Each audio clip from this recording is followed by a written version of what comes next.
Don't wait till I die before you help me.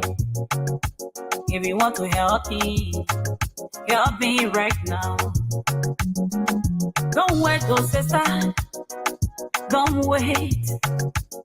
I said don't wait, my brethren, don't wait. Don't wait till I die before you help me. I need your help. Help me right now. I'm in the hospital, lying on my sick bed. I just need you to help me one my life, and Jehovah will bless you. Don't wait till I die to rain cast and get my body to the grave. I said don't wait when I die before you praise me. Don't wait when I die to cry for me, man. Oh, don't wait when I die to post my photo.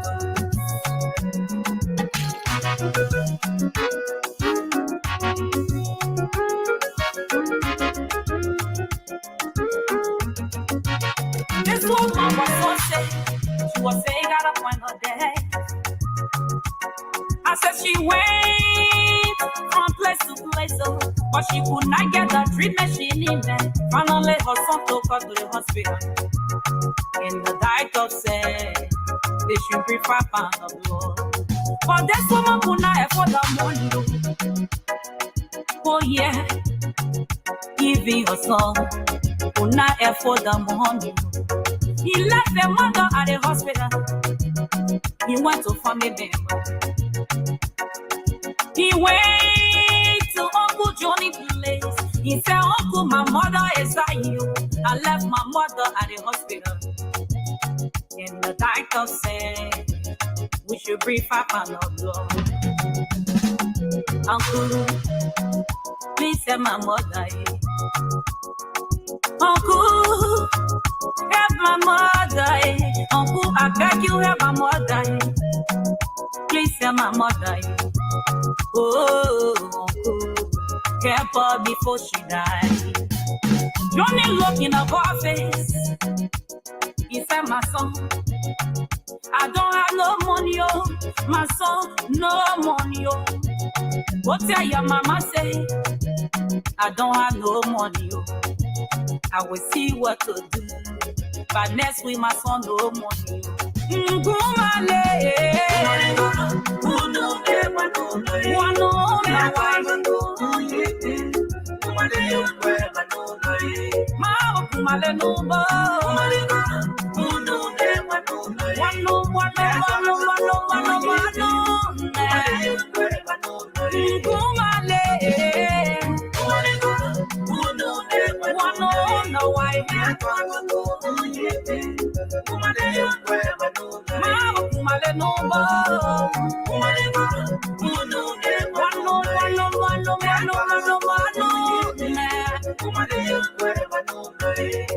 He went to Auntie Esther's place.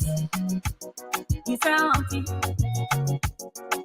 Auntie, my mother is dying.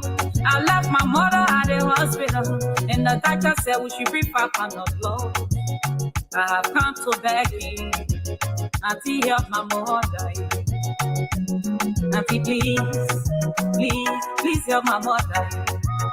Oh, Auntie, help her before she died. Yes, I woke up, entered the house. She brought 500 from her money. She said, my son, I wish you well. I wish you well. Go tell your mama, say, I wish her well. He left, he went to Uncle Paul's place. Papa was so rich. He was rich. He had everything to his disposal.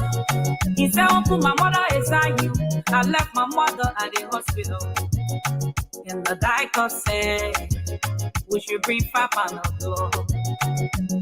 Uncle, please, don't allow my mother to die.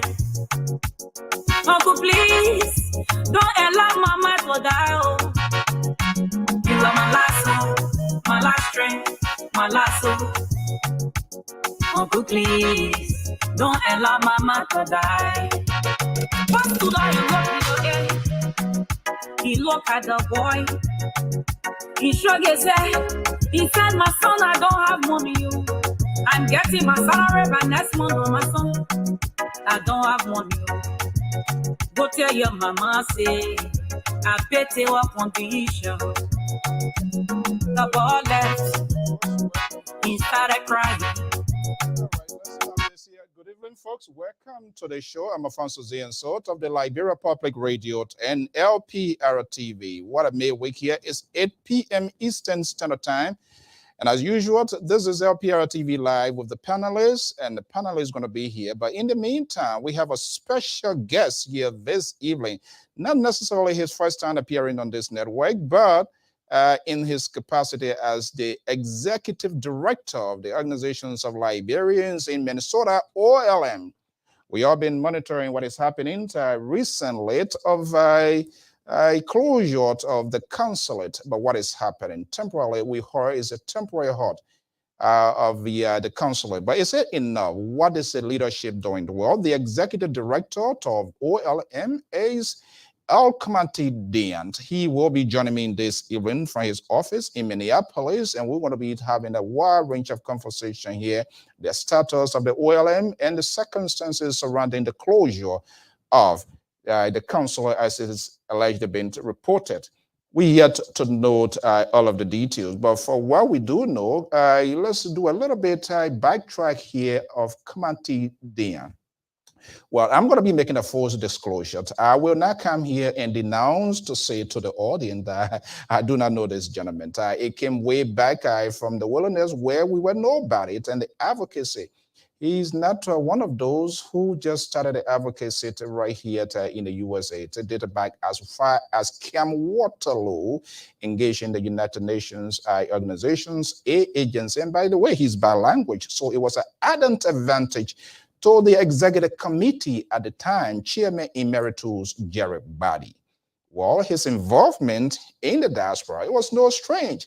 Again, I encountered KAMATY DIAHN in 2010 when he served as the campaign manager of then team graduate of Honorable Fred Taluguian, who subsequently became president of the association following the 2015 elections in Phoenix, Arizona. But the elections in the Bay State of Massachusetts did not prove well, but my own friends and brothers with gracious accepted the results. So there is a trademark here. There is a DNA to this respect. Time is gradually going away. It's 8:08 Eastern Standard Time. It's time to get the ball rolling.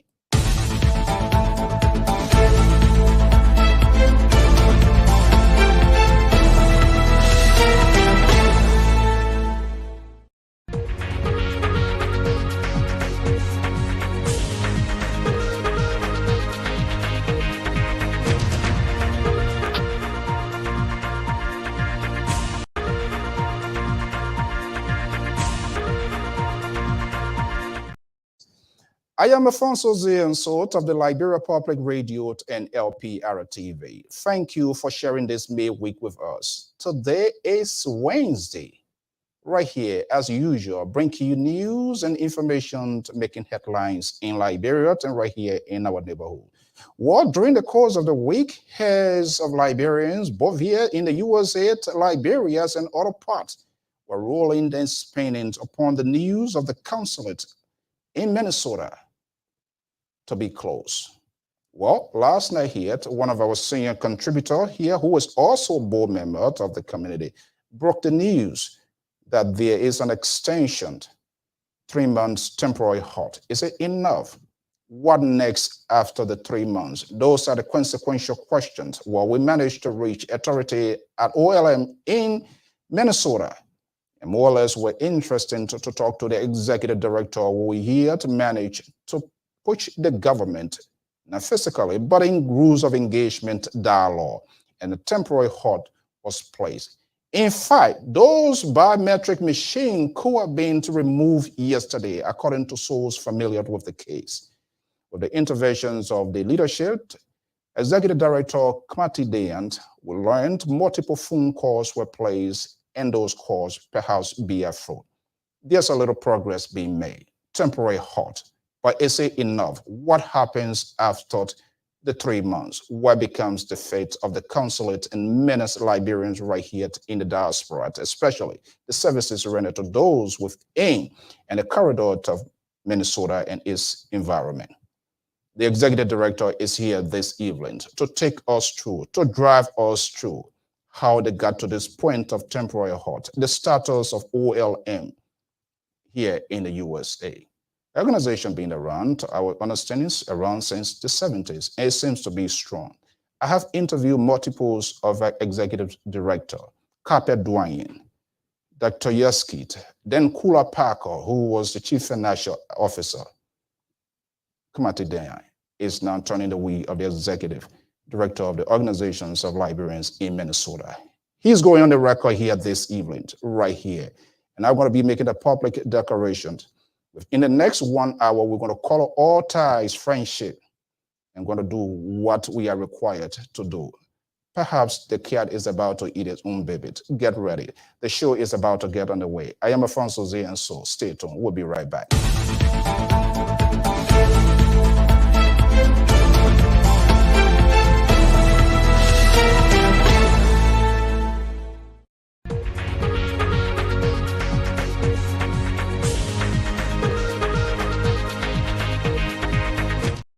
Here, let me bring in the executive director of the organizations of Liberians based in Minnesota, OLM, Director KAMATY, KAMATY DIAHN is the executive director. Joining me from his office this evening in Minneapolis, Minnesota.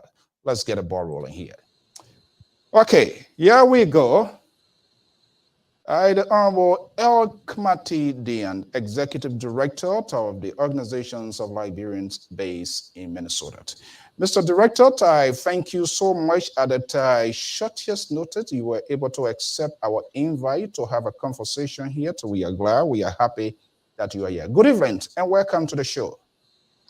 Thank you very much, Mr. Zion. And we are very grateful to have the opportunity to be on this platform. We all know the power of this platform as disseminating information to our people in the diaspora community back home and as well. Again, I think it is an opportunity once more to be here. And I think very much that there are so many news out there in the air. But what I can say for now, the state of affairs in Minnesota, the tension has ceased. There is a light at the end of the tunnel. And in all good faith, we are heading towards progress. Okay, we are in it towards progress. And I already made a declaration, perhaps it was in your absence, and let me just make it public. There's no way it would be disingenuous to come here to say, I'm going to denounce you. I don't know this gentleman. I don't know who he is. Then I'm not being very honest. We came down to, I came a very long way from Camp Waterloo refugee camp, and that's where I've been following your activities. The advocacies started there. So we came here in the USA, actively involved in the Grand Gated Association that presided over electoral process, which you were a campaign manager. But I say we're going to draw a fine line of demarcation. You have your role, I have my role. After the process, we can stay focused. So I want to reiterate that again. In the next 1 hour, we're going to call all ties. I'm going to put a temporary suspension on all of the good friendship jokes and everything, and we're going to get right down to the wire. But thank you so much for honoring our invitation, for being here this evening. Drive us through here. OLM has been around for quite a little while here. Take us through here to the status of the OLM on your watch as the executive director. How is OLM still doing? Is that the same OLM that a couple of years, the days of Carpet DIAHN, and all of those folks here, or a lot of progress is being made? Well, like many organizations, OLM started from its infancy and embarked on the process of growth. Rome was never built overnight. No organization or institution just rose from the ground and became great. It is baby steps. There were people before me. And all I can say, all have been around at least 47 years ago. and it has its challenges in the past. Olm, from what it was to what it is, there is a vast difference. But we credit those executive directors before me. As Newton said, if I saw further than other men, it is because I stood on the shoulder of giants. There were other executive directors before me that paved the way. We only built on what we met to make it a more stronger and vibrant organization to what it is today. The OLM, okay, go ahead. Go ahead. The OLM, is it a membership-based organization on the folks in Minnesota area or what? Yes, OLM is a membership-based non-profit entity. They have different kinds of non-profit organization, but ours is a membership base. We transition from the political charge entity to a service-oriented organization in 2010. Our structure then was the board of directors elected, the president and his executive elected, and the two distinct body in charge. And its president, as we all know, is the chief executive of the organization. He is the face of the organization. But in 2010, the committee decided through a referendum, through our constitution, decided we are going to transition from the presidential formation to the executive director and the board of directors. So how this work? The committee still vote in the board of directors, and then the board of directors appoint executive director. The executive director carries on the functions like what we used to have as president does. The executive director is directly answerable to the board of directors, and the board of directors answerable to the membership that elects the board of directors. The executive director has his or her staff to run the day-to-day functions of the organization. And so that's where we find ourselves. And consistent with the idea of transitioning from a politically charged entity to a service-oriented, we embark upon providing most of the needed services for our community that our community craved for. And that took OLM from a different mission statement to where it is now. So, Mr. Director, let me ask you here, what prompted the transition from being political to services oriented? You more or less a political guy, so how you managed to go through that transition to Labor A? What prompted that decision? Was there a general consensus by the people in Minnesota to say, well, we need to change the status quo, we should be more or less services oriented? Was that a decision? How that happens? So, like many other Liberian organizations in our diaspora community, we know what it is when you are president elected. Um, there are so many back and forth. But more importantly, if you want to carry on basic services to access grant from whether it's city, state, county, what have you, to provide needed services from your community, you have to acquire a 501c3. You have to be on a different structure.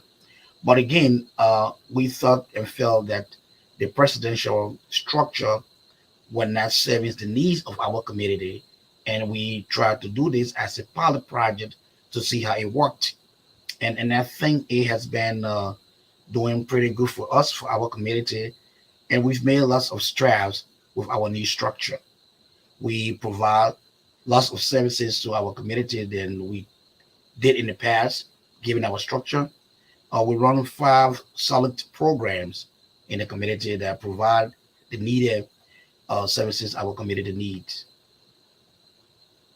Wow. So all of these are state or federal sponsor program, those services, they help to sponsor those programs. Are those state sponsor program by the state of Minnesota? Well, we access funding through our grant writing from the city, the county, the state and from foundations. So we do not limit ourselves to where we can get funding. But what is more important is the services that we provide. We we always, need and require funding to carry on those programs. So some of those programs we start without funding, and then we go out to look for fundings. So our funding is not limited to either the city, the state, or the county. What we think and what we can acquire those fundings is what we do. Talking about services, Mr. Director, to get it straight down to our viewers and listeners here, what could be the perfect example of services being run by OLM in Minnesota? So currently we run what we call workforce development program, where in our region in the state of Minnesota, majority of our people are involved in the healthcare field. And during the COVID pandemic, this pandemic disproportionately impacted our community. People lost job and what have you. So we thought the need to retrain people to get back in the workforce. And one of the industry that was still viable was the healthcare industry, where most of our people worked. So we acquired fundings, and we, you know, wrote a grant to what we call develop a culturally specific training for our people so that they can be able to access work and get back in the workforce. So the healthcare career program, we have funding from the city of Brooklyn Park, and we have funding from the city of Brooklyn Center. And so we then hire local schools that we contracted that are culturally tailored to meet the needs of our people. Because, some of the challenges that our people face when you go to the community colleges around here, because of what I was saying, we're not that strong in the English language, they will send you to do English as a second language. And if the courses are given is scheduled maybe for 8 or 12 weeks, and you probably don't understand what the teacher is saying, they're not going to wait for you.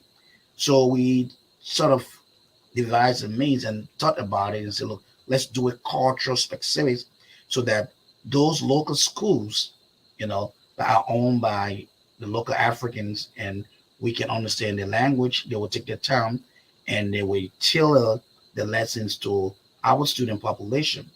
And then we signed a contract with those schools. Say, look, listen, and we know your school is average 4 weeks or 6 weeks, but we want you to go as far as 12 weeks to make sure that our students that we're sending to you meet that required skills and are prepared to take the state board to be placed in the workforce. So we were able to hire 3 schools, 2 Liberian-owned schools and 1 Kenyan school. And the program was very successful. So we have people going to school. Some take 6 weeks to get prepared for the state board. Some go up to 12 weeks to get prepared for the state board. So we have the first batch last year. It was successful. We were able to pass through over 90 students. This year we are trying the second batch, and I think the program was successful. That's one of the programs we do. We also do what we call food distribution. And during the pandemic, we saw that getting ends meet was just a challenge for most people, and things were hard, very hard. So we're able to access funding. Then our funding was basically for culturally sensitive food for our population, because not most of our senior, and we have the highest concentration of seniors in Minnesota, the Liberian community, if not the Somalians. So what we are prone to eating as our regular and usual diet is not the inshallah, it's not the canned food, it's not the garbage, it's the rice, especially us from Liberia, the pusawa rice. We know the story of pusawa rice. So we do the pusawa rice, the palm oil, the fufu, the sardine, and other culturally specific food that we were distributing. And we were able to make our case and we were able to access grants. So we do that once every month. Then we also have what we call the senior program. Because we do have high concentration of our seniors, we want to take them away from boredom. So they come to the office and they engage one another once a week where they can play their Lulu, checkers, whatever game that can bring about some remembrance of home, and they can engage one another other than just staying home all day long. The next program we have we call the Youth Development Program, where the young people are encouraged, they engage in different aspects of um, training, you know, mentorship and what have you. And we have what we call the Service Navigation Assistant. Service Navigation Assistant is the program that we have where we have staff at our center that will be able to help the person that walks through the door that probably cannot understand how to fill read and write and cannot fill up a form. Whether is accessing help from the city, the county, whether it's immigration, whether it's unemployment, those different aspects in our daily lives that people need help with. We have staff here at the center to help you navigate that. So we call that a Service Navigation Assistant Program. Well, this seems to be a complete full-time job. Sure. I'm staying in the office now. It is a full-time job. Uh, we do have an executive director. We have a program director. We do have what you call financial director. We have an office manager and office staff, office assistant. So our facility is open 5 days a week. Sometimes we open on Saturday. So we have the traffic flow here is huge. So and because we've been engaged in the community and providing these services, it just become a central point where the community can always come in to access resources, information, and go on. Talking about the seniors, and that's one of the important things, and this is where most of these organizations outside of Minnesota, I have followed OLM for a very long period of time, from the days of Carpet DIAHN and all of folks, and you now, unlike most of our organization, I'm not saying they are not doing it, but the services rendered to seniors very, very limited. How many on top of your head do you know seniors, citizens, Liberian based in Minnesota, do you know? Well, the last time I looked at the record for now, we have a director for elderly care, coordinator, the senior coordinator. So we have 169 seniors that are registered actively. And that does not mean that that's the only number. There are more people that might not be within our system. But the one that was in our system that active is about 159. What is the level of cooperation, Mr. Director, with citizens, your citizens or Liberians in Minnesota? I know it's a little bit hell on earth to deal with our people, complications. Despite of this organization being transitioned to social services, I'm quite sure the political aspect is always kicking in that could undermine the work of the organization in terms of those that are providing the fundings. How difficult or what are some of the challenges in getting this thing going? You're quite right. We all have different political persuasion, different religion, we all hail from different political subdivisions. But like I always say, our diversity is embedded in our commonality as a people. Let's focus on what brings us together. What keeps us together as a people is much more stronger than what divides us. So we have to navigate through all of those challenges and keep the focus. Because if you cannot strike the balance, you will be carried away, and that will derail you from the focus and carry on the services that we provide. So we understand those challenges and we see them, but we try to focus on things that we can do that will rally the community. Because from the end goal, people would not normally understand and know the details of things how they are done. And the dissemination of information is a very critical part of any organization or institution, because where there is a break in communication, a void is always created. And people can fill the void with their perception about you. So if there's a break in communication, no engagement, there is that void. So I will be quicker to fill the void what I perceive you as being and what you perceive me as being, and which may not necessarily be true. So the easier way is to engage them. How does ALM engage its community? It's providing those continuous services. And as people come back, they'll say, oh, I didn't know. Oh, you guys do this thing here? Because the average perception of OLM, based on the challenges that we've had in the past, from the leadership, from the presidential stage there, OLM is corrupt. OLM do this, OLM do that, OLM do this. So it becomes a challenge how to convince people that no, your perception of this organization is totally different. How do you do that? You see, I am a graduate of the College of West Africa, my high school. There is a writing on the wall. They say, by the work, they shall know the workman. So people will only get to know the truth about an organization, an individual, until you engage that person. It is our responsibility to engage our community at all levels and show leadership. Because if we fail to show leadership, that void will be created. And somebody else will fill that void and take the mantle.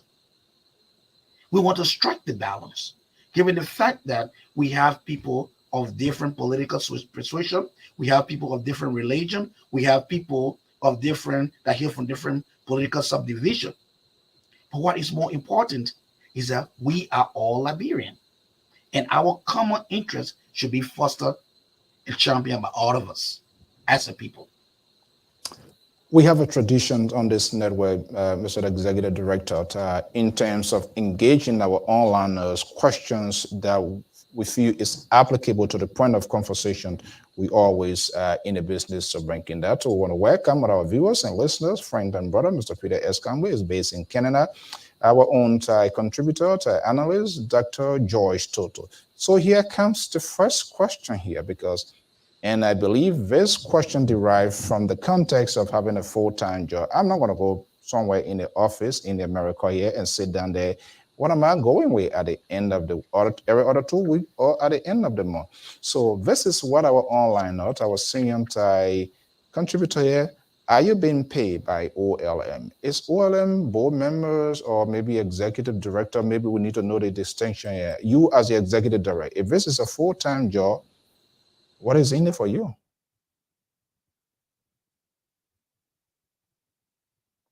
Check your microphone, let's see.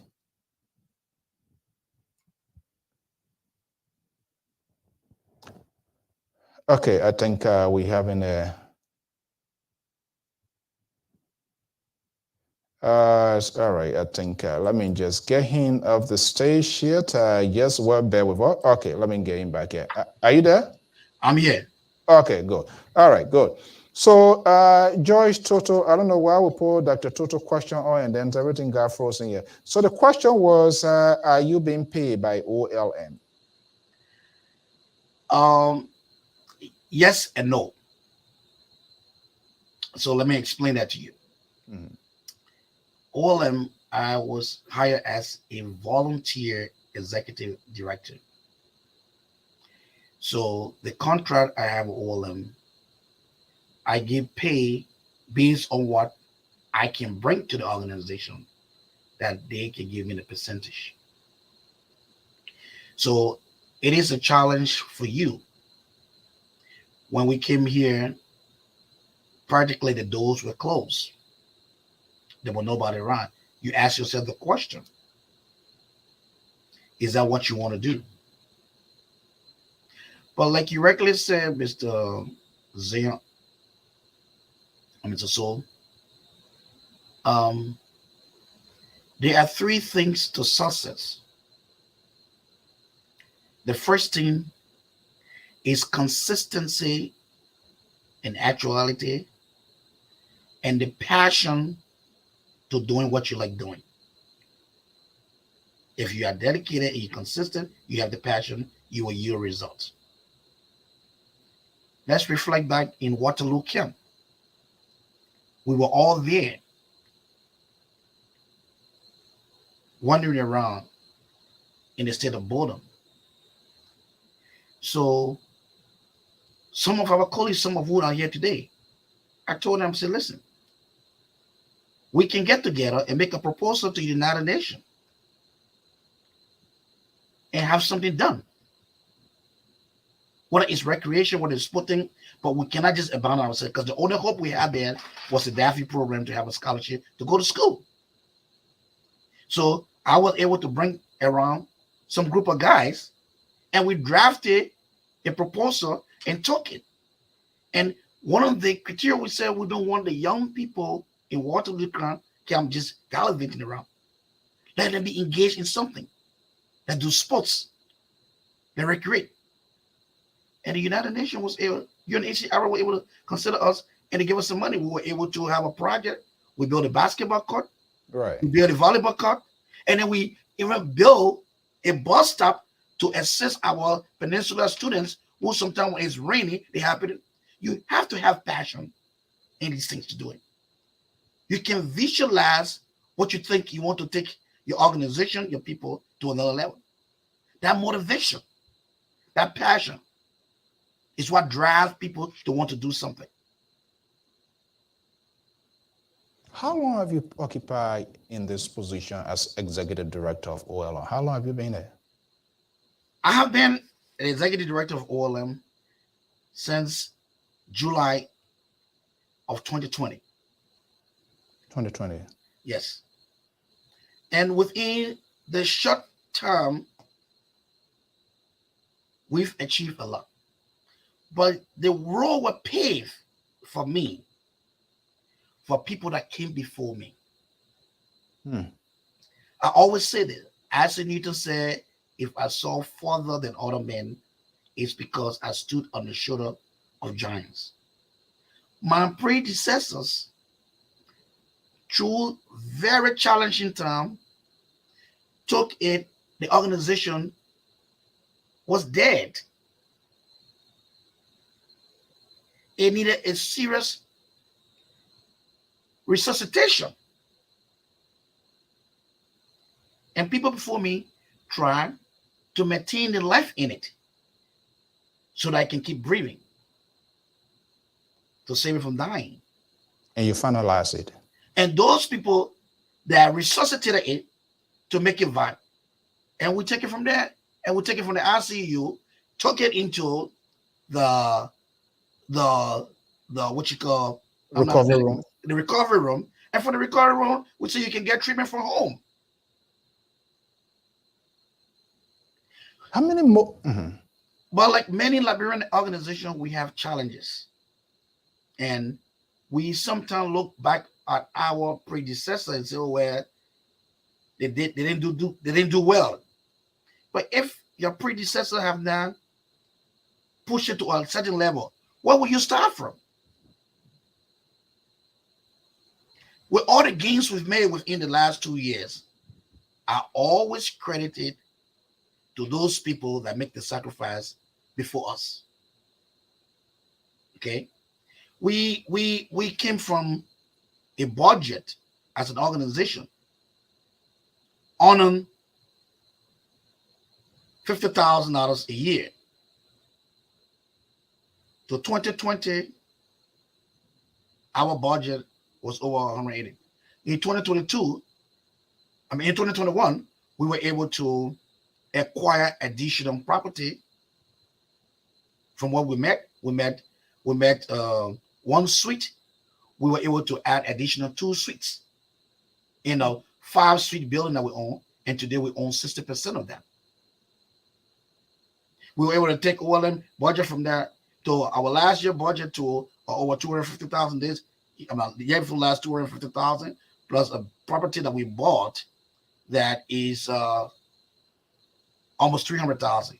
So the net worth in assets and grant that were brought to the organization in 2021 was close to $500,000. In 2022, our budget was 485,000. We have paid volunteer staff and what have you. But these are all challenges. The role we started off did not start from me. It started from people before me. Even though in the short time we were able to make those huge gains, but we also credit the people that came before us. How many board members on the OLM? We have 9 board members, and we have an we have a board chairman, we have a vice chairman, and we have a board treasurer. And I, as executive director, I'm the secretary to the board, but a non-voting member. We're going to take a quick break. When we come back, nothing is guaranteed. The avalanche is about to unleash. The much talk about what is happening, the consulate, where it go, there's a hot. One of the board members broke the news who is a contributor on this network. But the consequential question is, after 3 months, where are we? What is the negotiation? What is the preparation? We are hearing the big meeting is on the way. My special guest is the executive director of OLM, KAMATY. We'll be right back.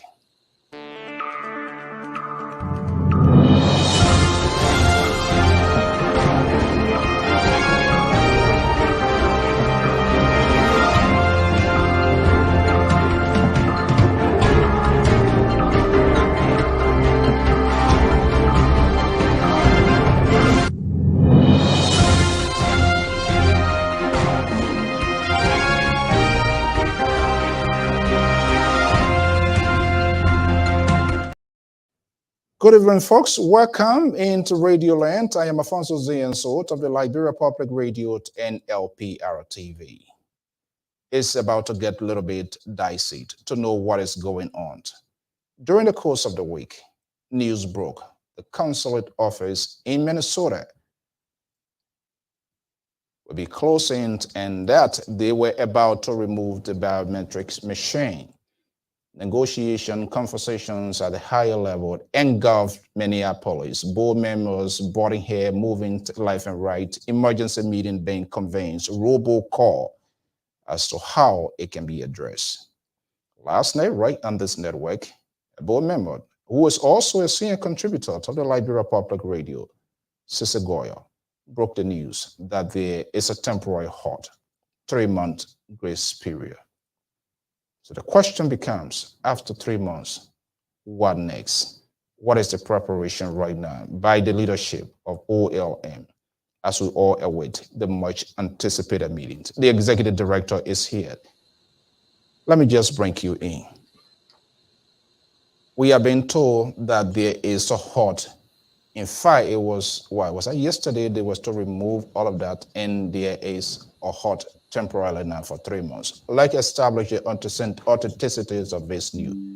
How true is that? Is there a temporary halt to the closure of the consulate? The information you are quoting, I don't know the source, but it's correct. It's correct. Yes. Okay. 3 months. The question becomes, most Liberians, including myself, will be asking, what next after 3 months? We've been making a lot of phone calls right within and outside of this country, talking to our correspondent. We are now hearing sooner or later, in the soonest time, the delegation will be dispatched. We are also being told that the president is heavily involved in this one. This is quite interesting, fascinating. What is the preparation in the making, Mr. Director, to embrace this meeting? What is the contingency plan? Well, first of all, let me use this public forum or this platform to thank His Excellency Dr. George Manawia, President of the Republic of Liberia. In our communication to His Excellency, we stated that he has a vested interest in our diaspora community.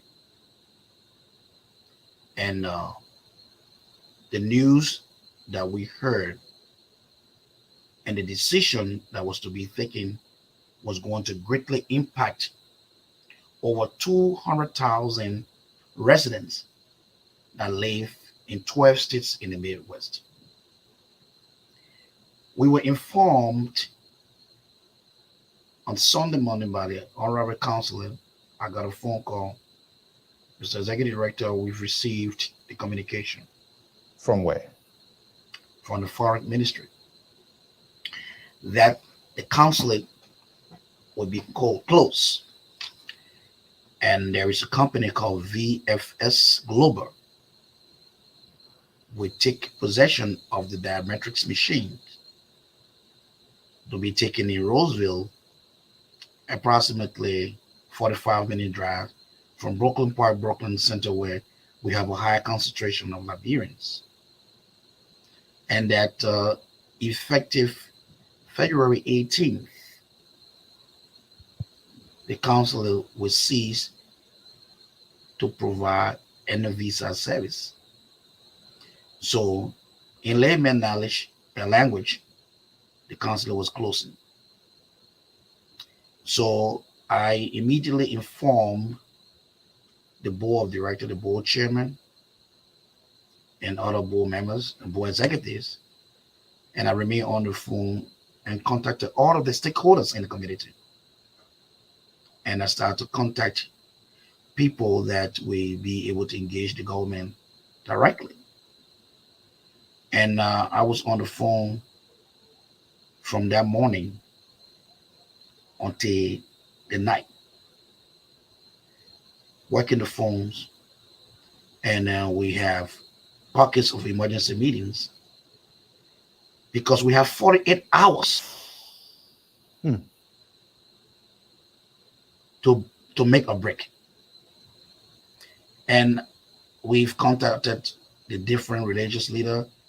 I placed this information in the county head chat room, and it was resolved that I called an emergency meeting the next day, which was the 16th, a Monday.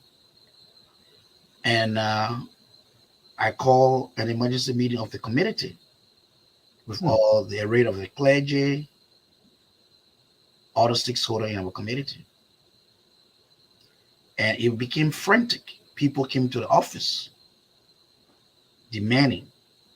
I had no answers to give.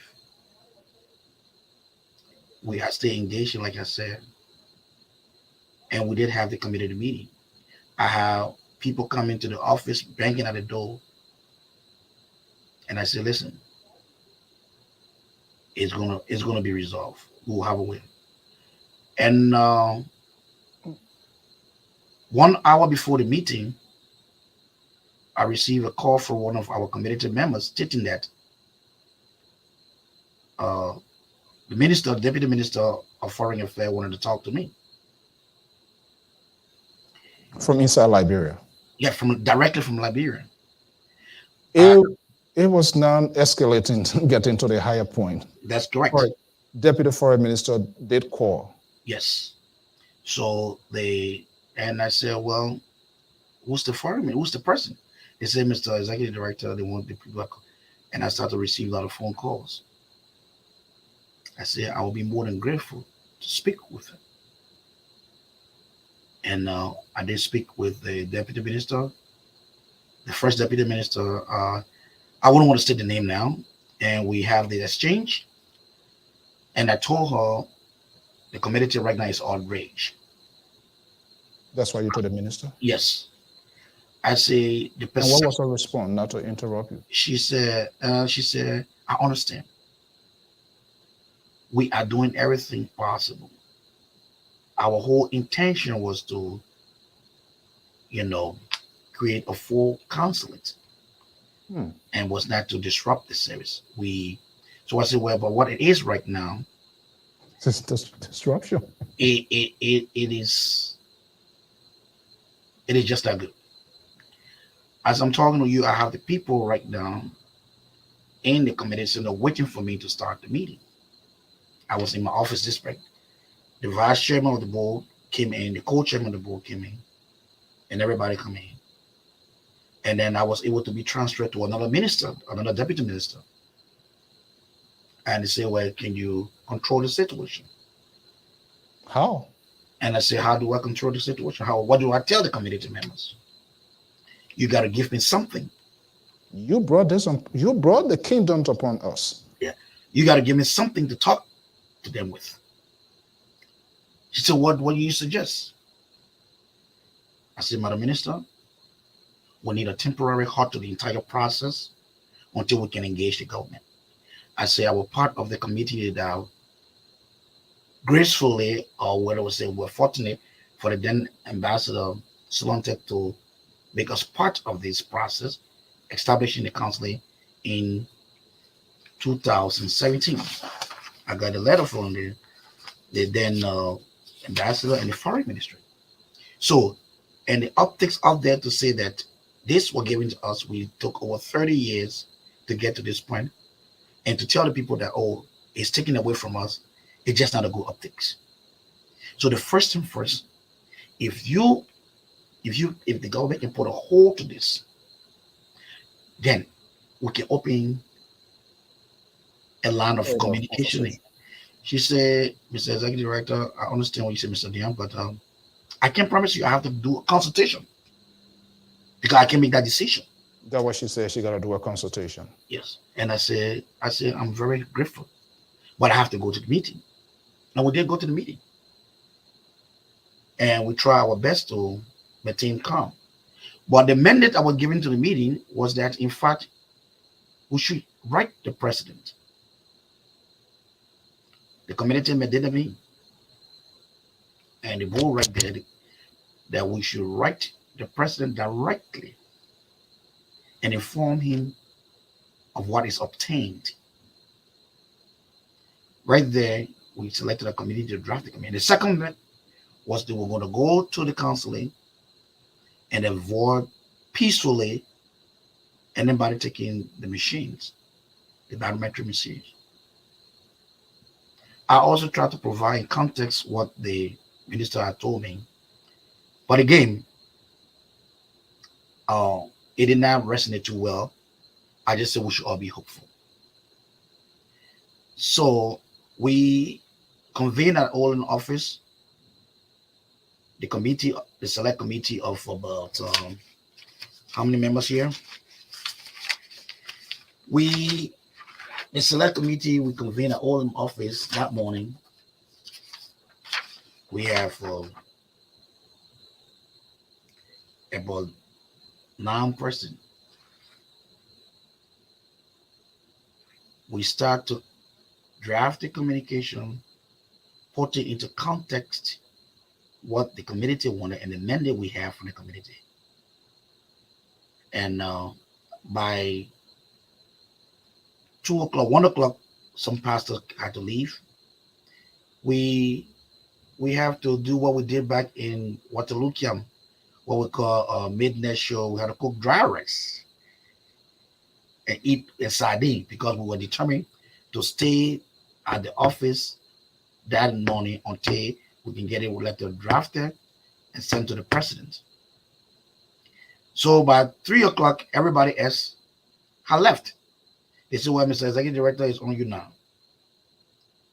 We have this draft and everything now, just you can edit it and put it in context. So I said, okay. So I was alone in the office along with the vice chairman of the board until 5:30 in the morning the next day. And we make sure that we had to contact the Minister of State for Presidential Affairs through his special assistant. I'm getting some news here. We'll be right back.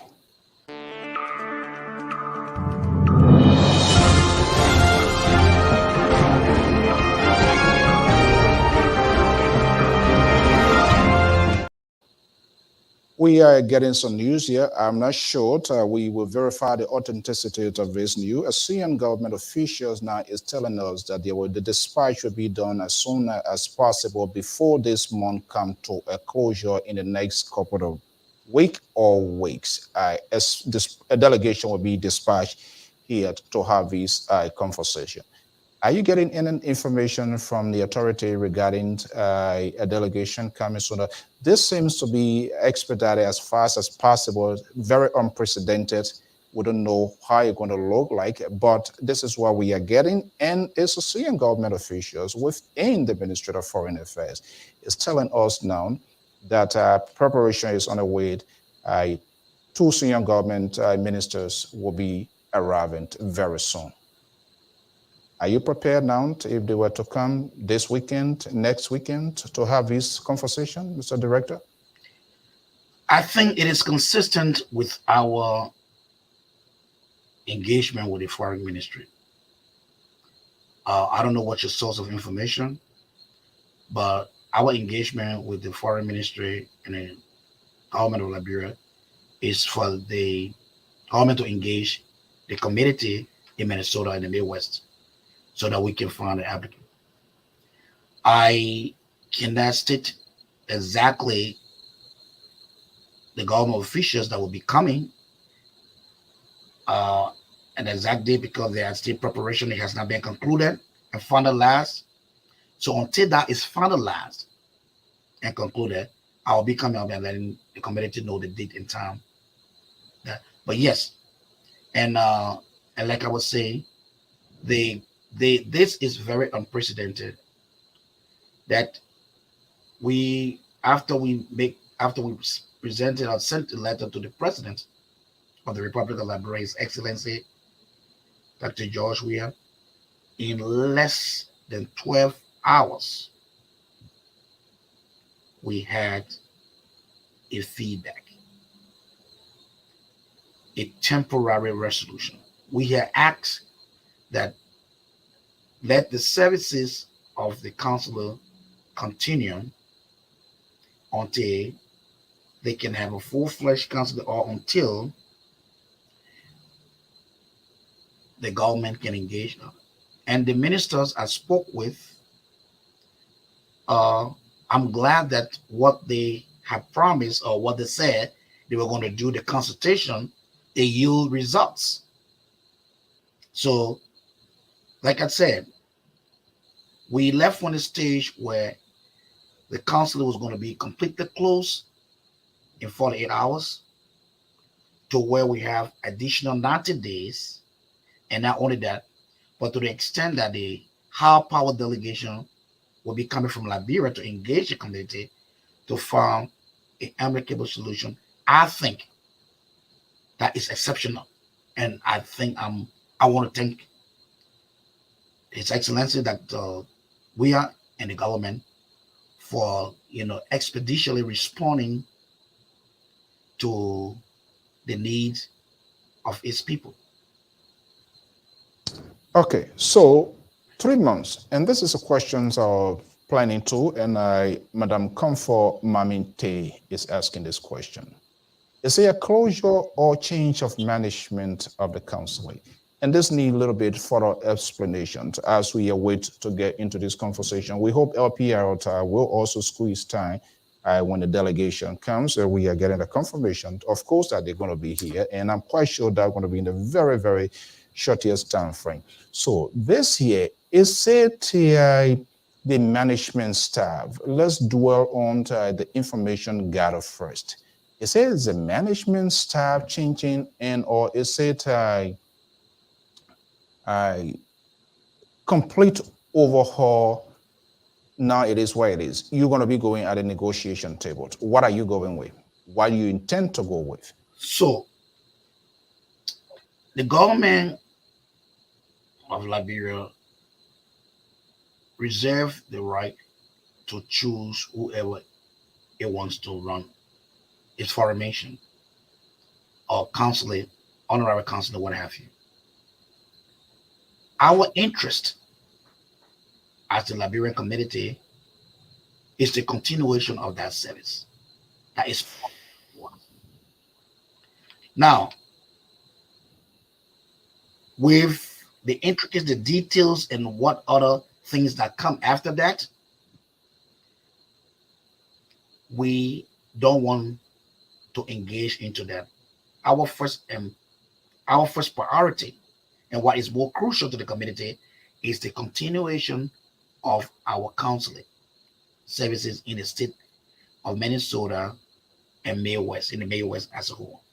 Those 12 states that have close to 250,000 Liberians that crave those services, we want that to continue. We don't want at the expense of anybody. And I don't want to get into the guessing game or speculation game. My focus here is to carry on the mandate of the community and the Midwest. That mandate is to negotiate, engage the government, engage the foreign minister to have continuous services in it. And that is what our focus is as an organization.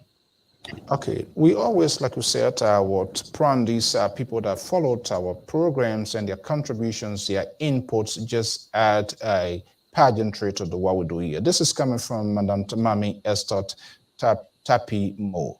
Say, please ask the question, are they involving other Liberian community members from other states from the Midwest? You already added a layer of Midwest people are direct beneficiaries and stuff like that. So the question now, Mami and many others will want to know what are the leaderships involving other community organizations based in the Midwest?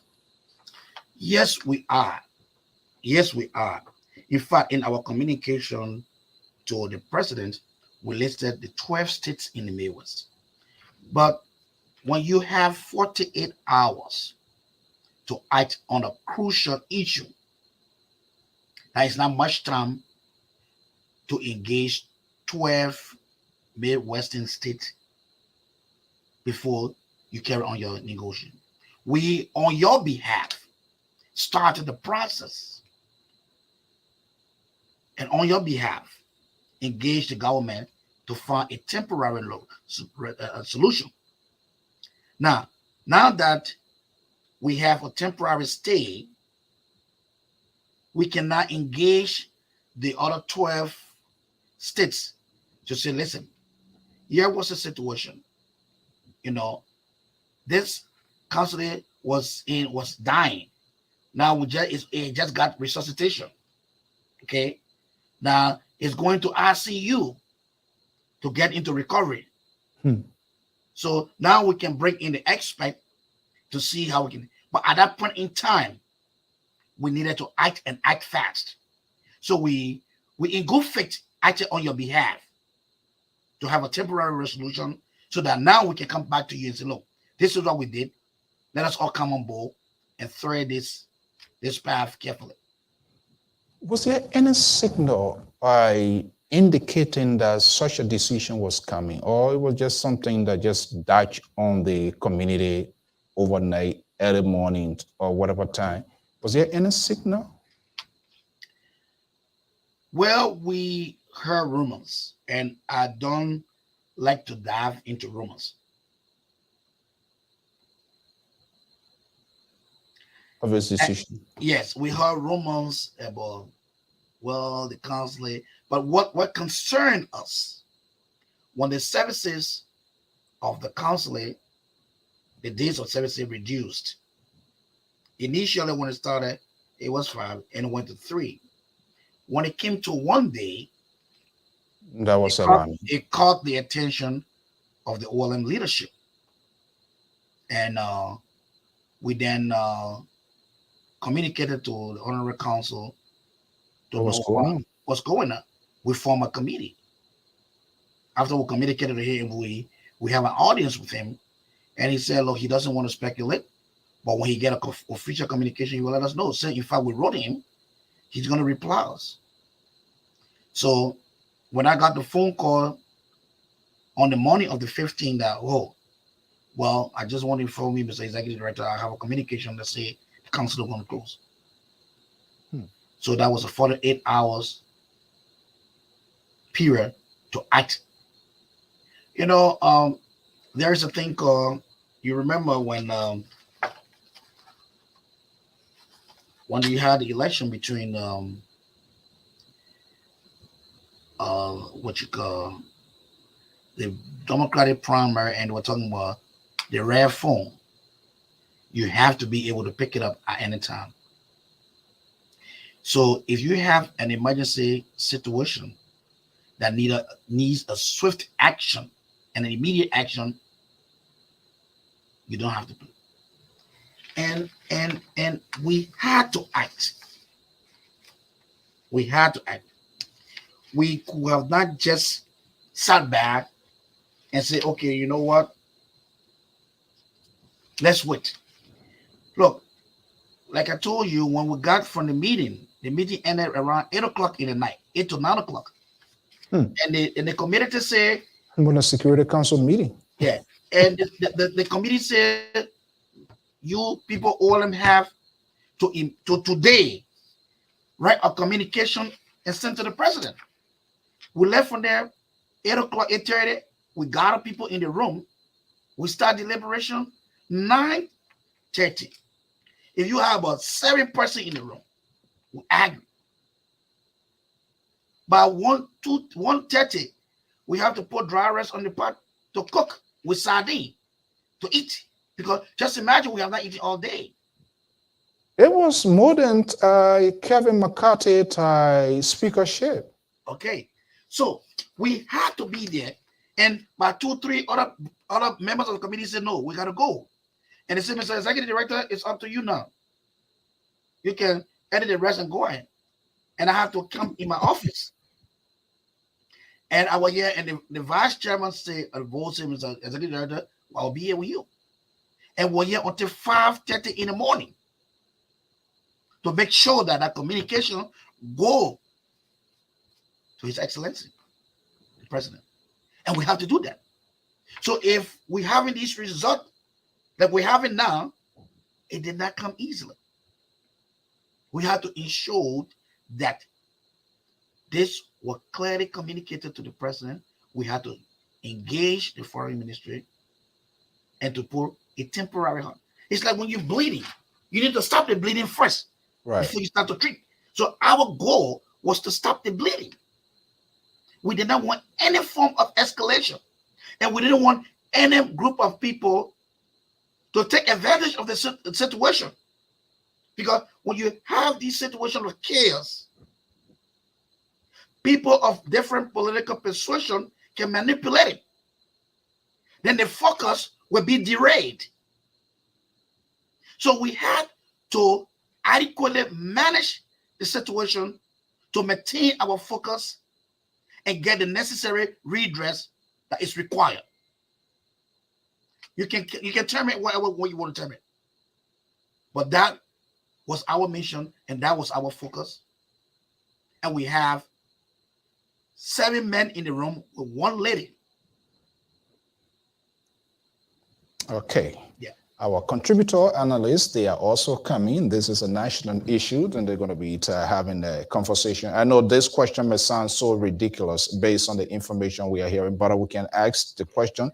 You are at liberty, Mr. Executive Director, to play the fifth if necessary. You're now on trial here, so to mention. It appears in the 2 weeks, 3 weeks time, this information will happen. A meeting going to be taking place. Is it possible will OLM consider dispatching delegations in Liberia to neutralize, to soften the ball prior to the arrival of this year, or you already have plan in place?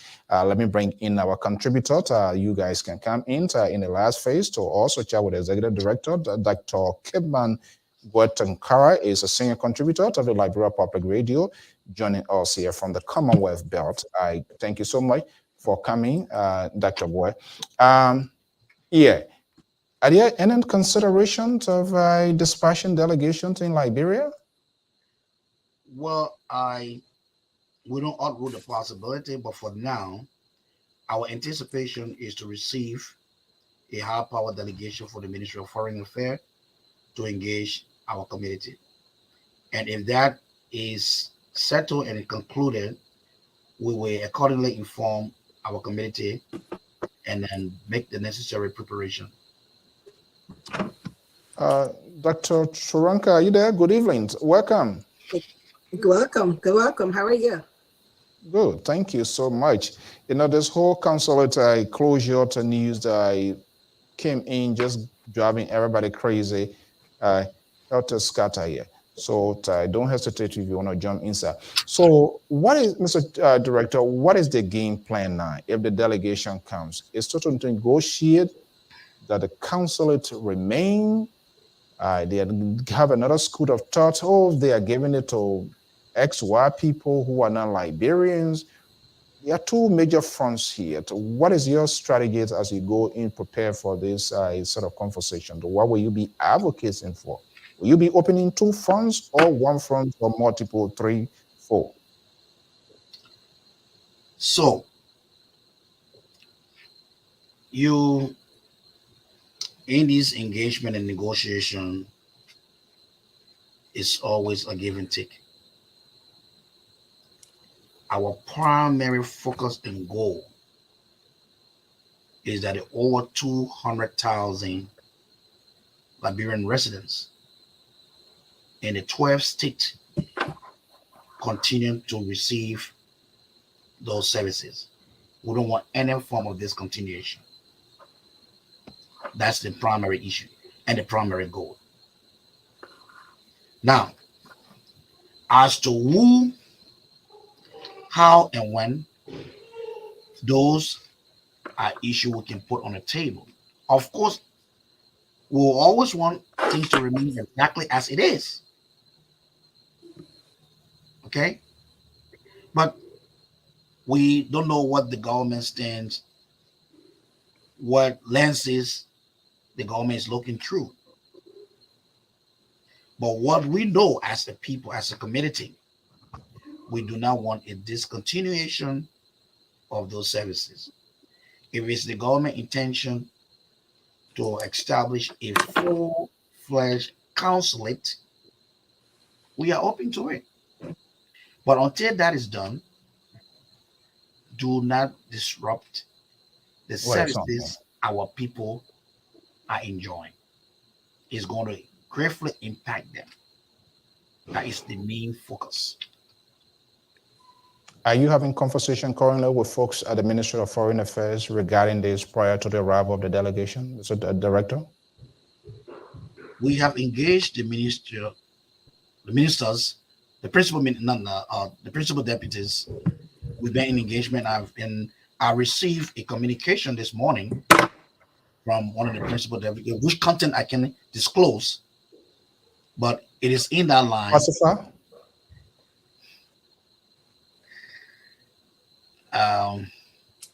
Well, I would say because it is still in the working until it is concluded, I don't want to give the content. Now let's profile a little bit without going into the details to get the full disclosure. The content, is it encouraging? Is it an open one for conversation, for dialogue with the government, with the GOL? The communication is very promising, it's very encouraging. Meaning? Meaning that they are open to resolution and dialogue with the community. Okay, that's what we want to hear. Are you inviting other Thai community leaders who are going to be accredited to this meeting? Is it going to be an open meeting, or is it going to be only guys, the big guys in the Beltway, the board members, the executive directors? What would be the format? Have you come to that point, or the community have come to that point? The format, will it be the media going to have access to that sort of conversation?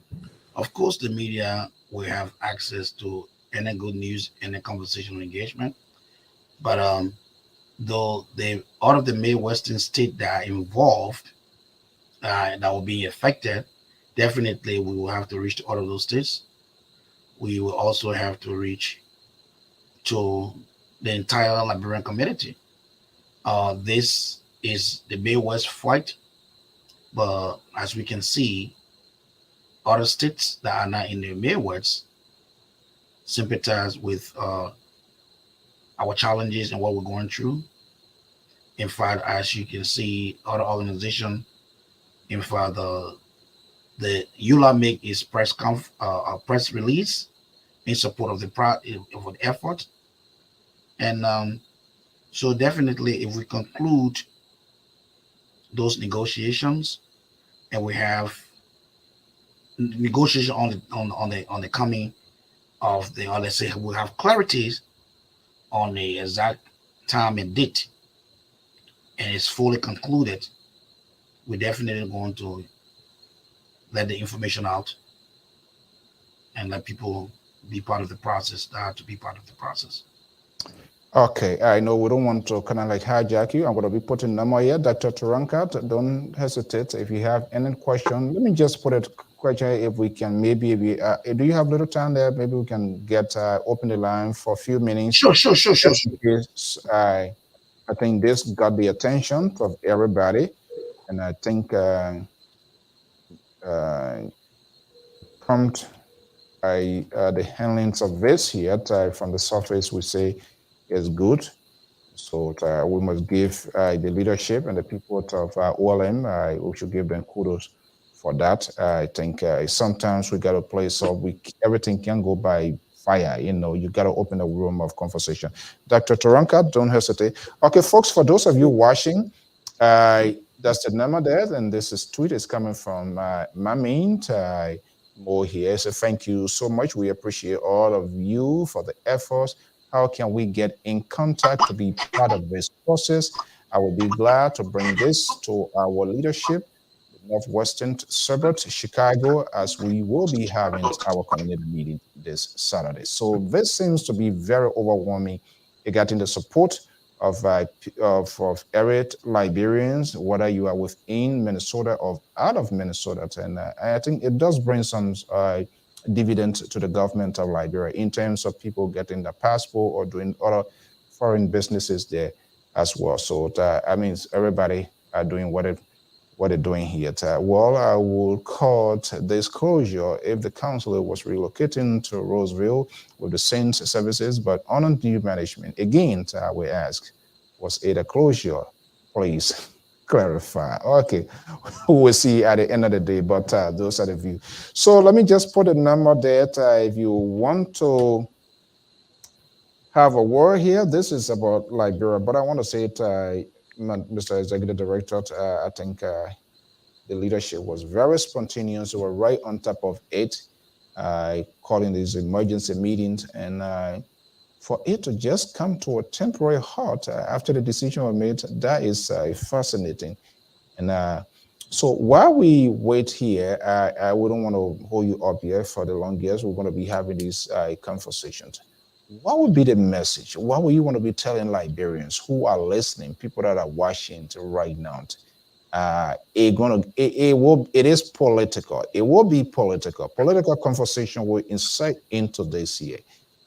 And the ball is in your lap. What will you be telling Liberians as we await, as the leadership awaits this meeting? What do you anticipate? What do you want them to do? So, like I first said to the community in Minnesota, in fact, before coming on the show, I sent a robocall to the entire Liberian community in Minnesota that we have good news. We have a temporary solution for now, and that the Liberian government will be engaged in the community to find an amicable resolution to this problem. Yes, and one of the audience asked whether it was a closure. The honorary counselor, the information we got, will cease to carry any functions such as representing the Liberian government that entails issuing of visas. Well, the communication did not make clear as to whether the VFS robot that was taking charge of the machine for the purpose of passport application will be issuing visa. The letter directed the Liberian resident to obtain visa in Washington, D.C. or New York. Okay. If my understanding, now I just clarify for that person. So if my understanding is that if you were receiving visa in the state of Minnesota, and then you're never going, you're no more going to receive visa, but you have the ISIS visa through New York and Washington D.C. Then the act of giving visa in Minnesota has a closure. Is in that context. Okay. Let me go to this number here quickly. Thank you so much. 832 number to 1441. Good evening, caller. What's your name and where you calling from? My name is Ambrose Callon, and I'm somehow a regular caller on this show. And I'm calling from Louisville, Kentucky. And Mr. Sue, how you doing? Good. And how to the studio guest? No, thank you for calling. Yeah, I know I joined the show late, but I just got a couple of questions. I know we're talking about the councilor in Minnesota, but I got a couple of questions I want for him to educate me. My first question would do with if the government decide to hire a new company, will that company need to go through a process of vetting to be sure that they can work on behalf of the librarian counselor or to issue librarian passport or represent librarian as a counselor? So I am not a diplomat expert, but my lay knowledge that I have, given the fact when we started the process of vetting during His Excellency Ambassador Slonte, they engaged the community in Minnesota directly, and I was chairman on that select committee when I was a board member.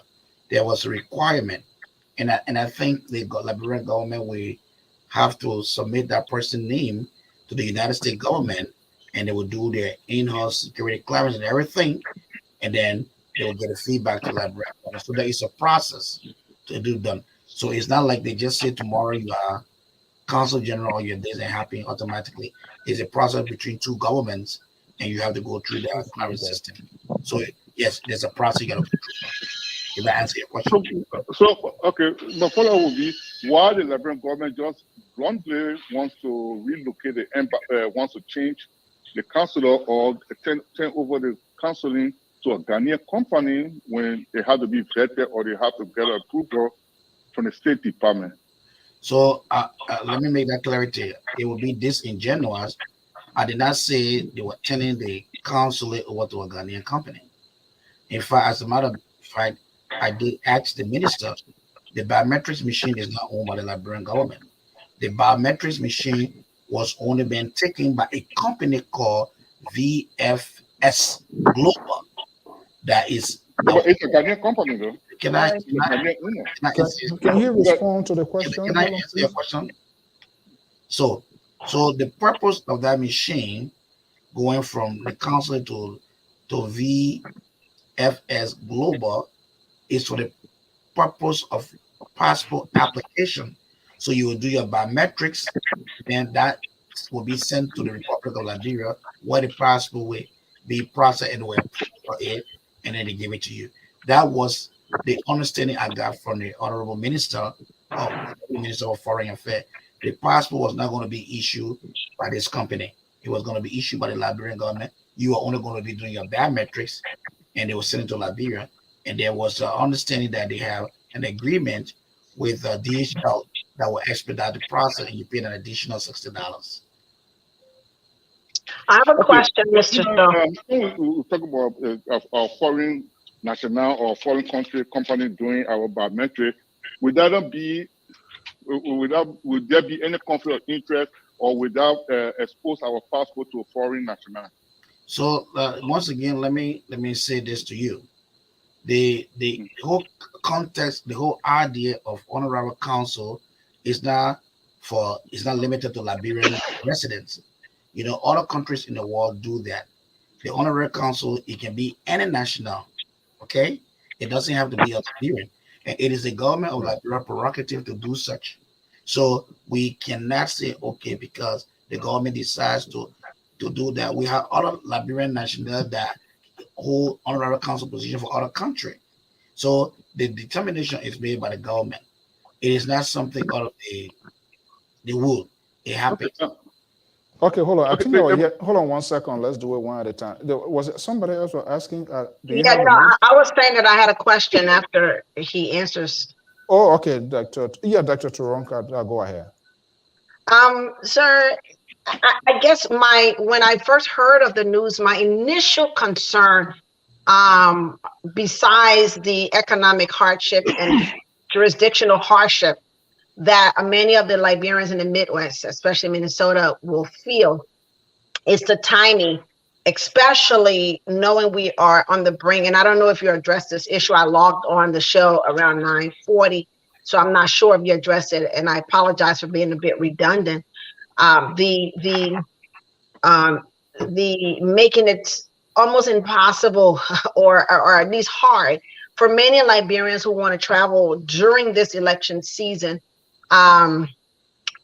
We get a high degree of travelers going to Liberia, especially in such a time. Does that timing concern you?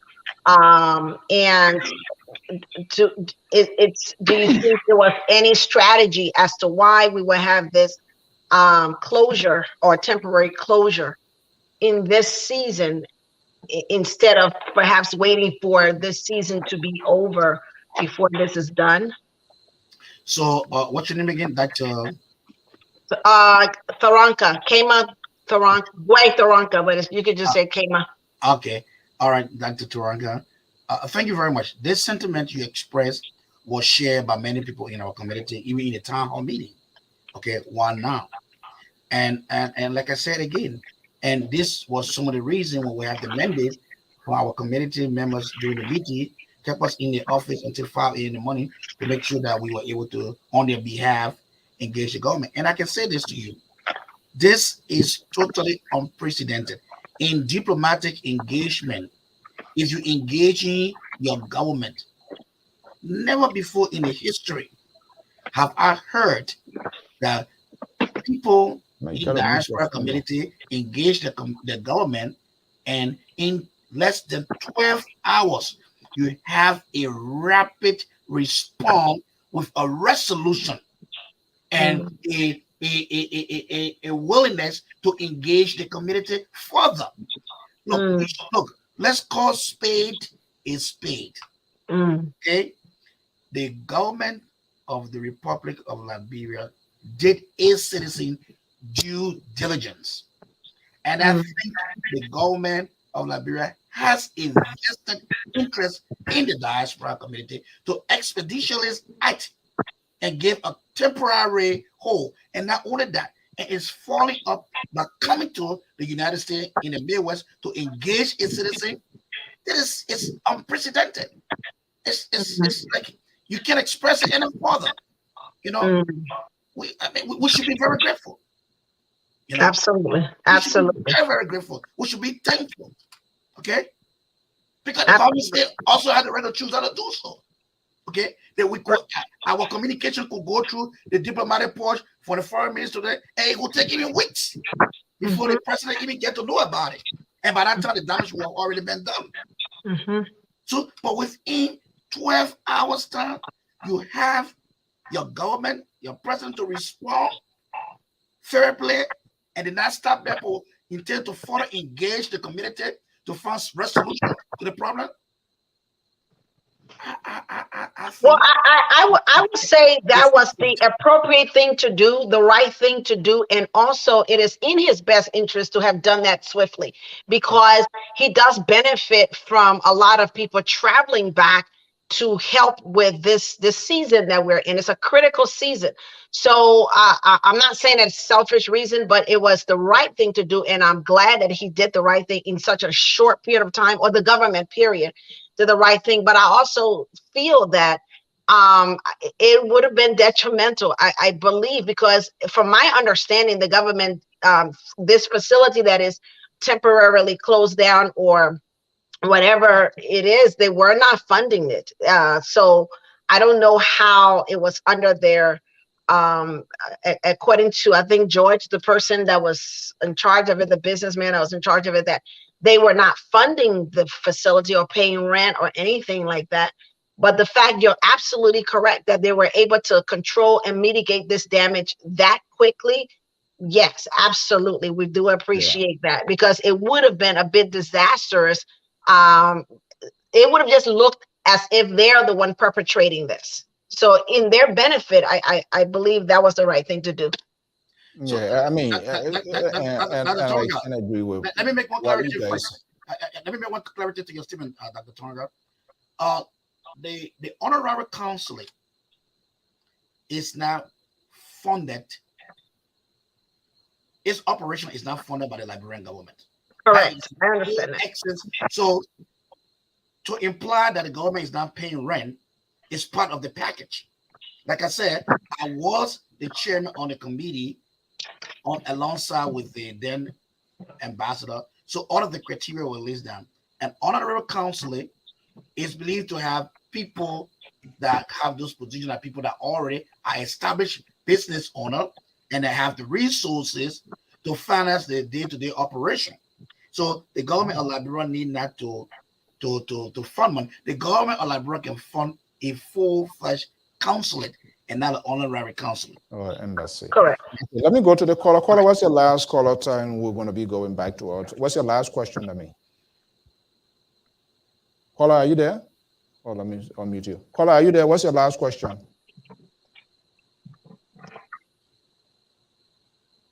Caller 832, are you there?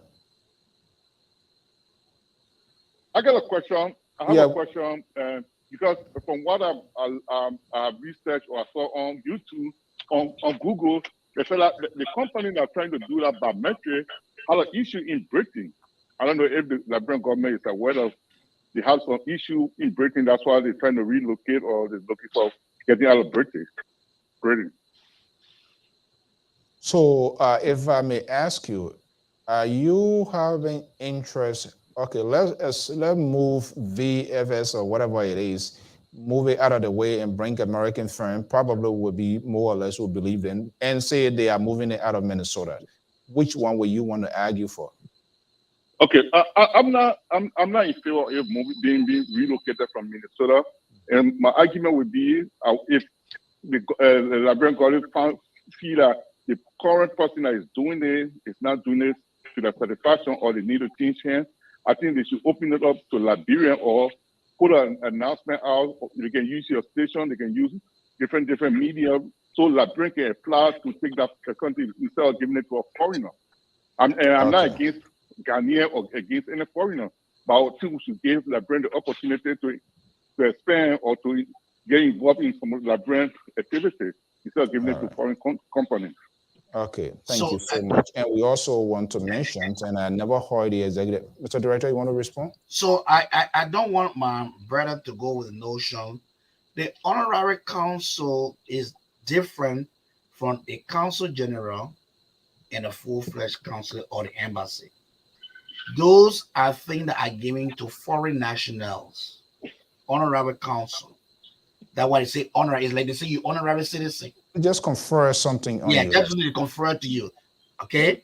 So to say, well, you have to give it to Liberians and that Liberian apply, there are certain criteria you have to meet. I was in Sierra Leone before when we were there and during the refugee time. We have this guy that was the honorary Belgian consul. He was a French guy. Okay, he's not from Belgium, but he has his a construction company. Right. Okay, you go in Liberia. Okay, you have other people that are different nationalities that are honorable consul. So the notion that is a job for all Liberians to come, I don't want you to have that. It's the government prerogative to choose whoever foreign national. Our concern should be here, and I want to keep the focus.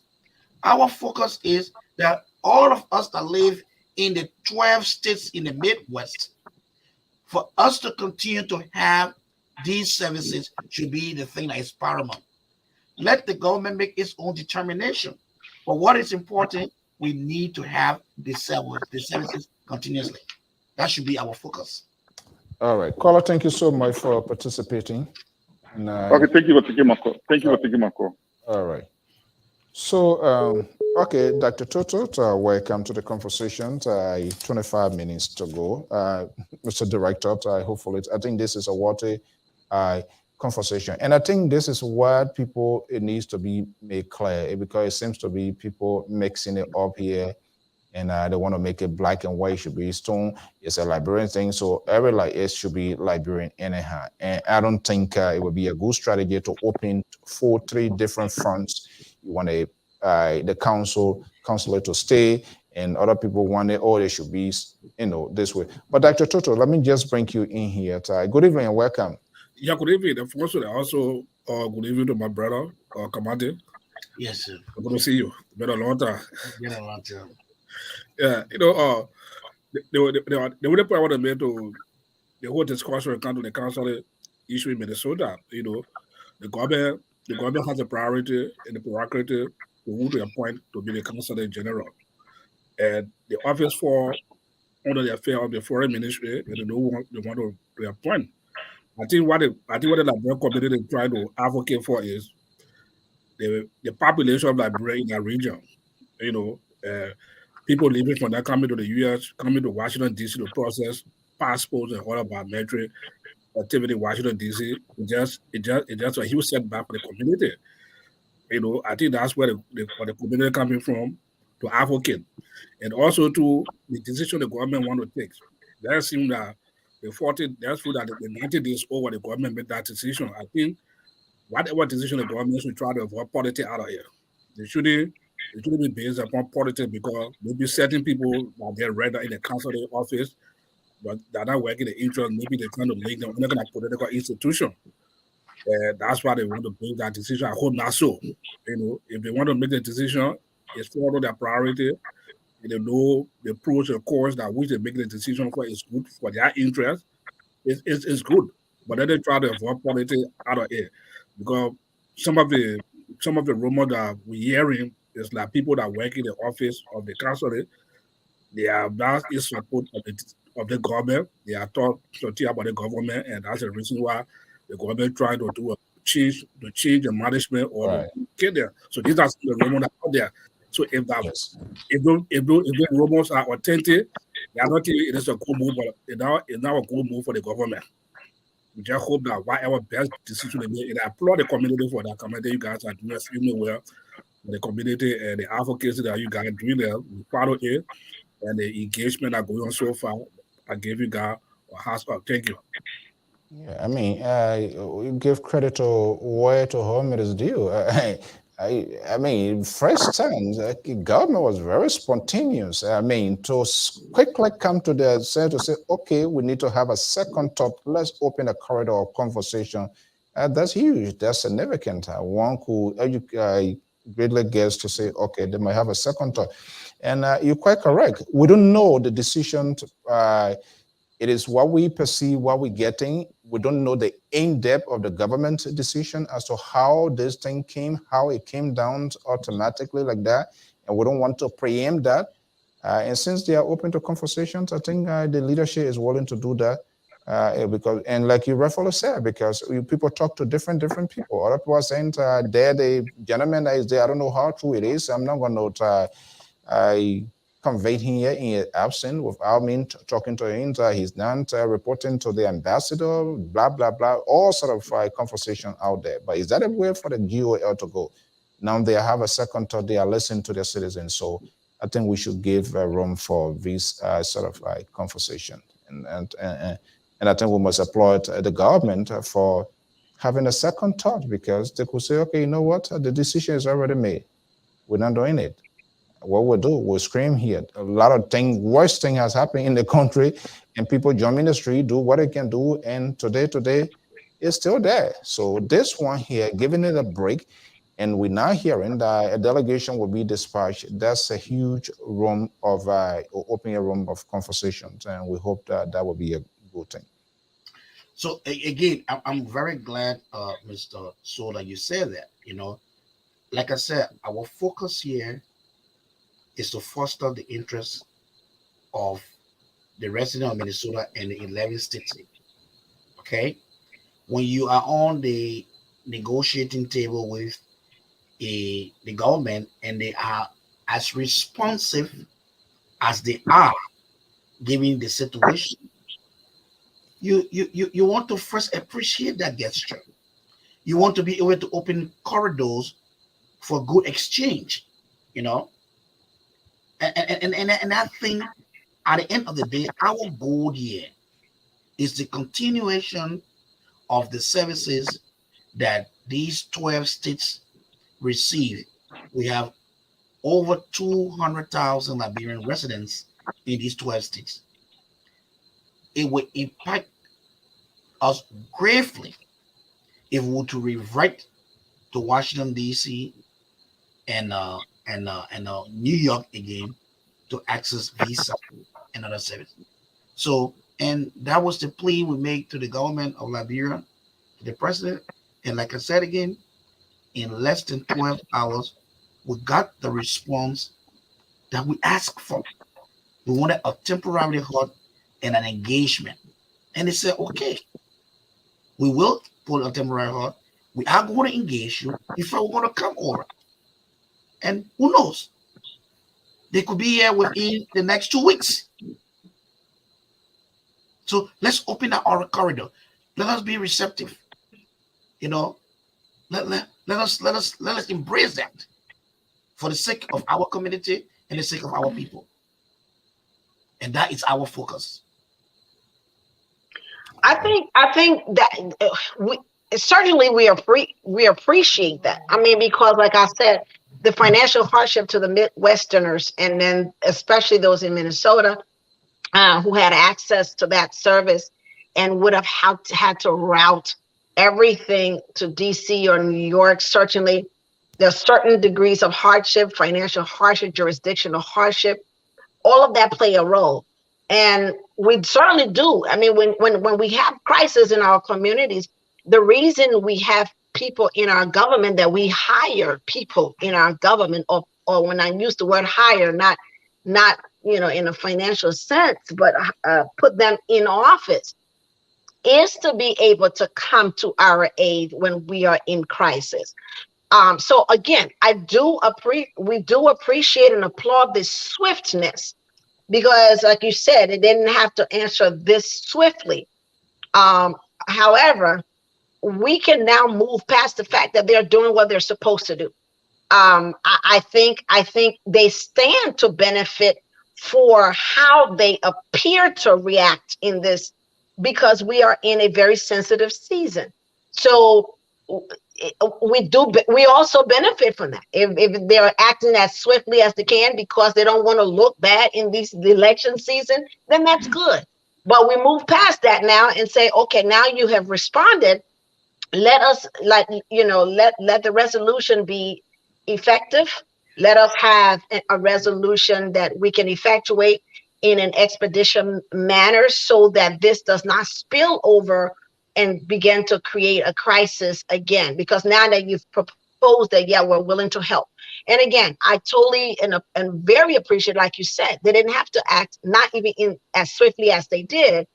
But it's almost like saying, when your parents give you food, you're like, oh, thank you for giving me food when you're young. That's your obligation. I mean, it depends how swiftly you do it. The appreciation comes from how swiftly they acted.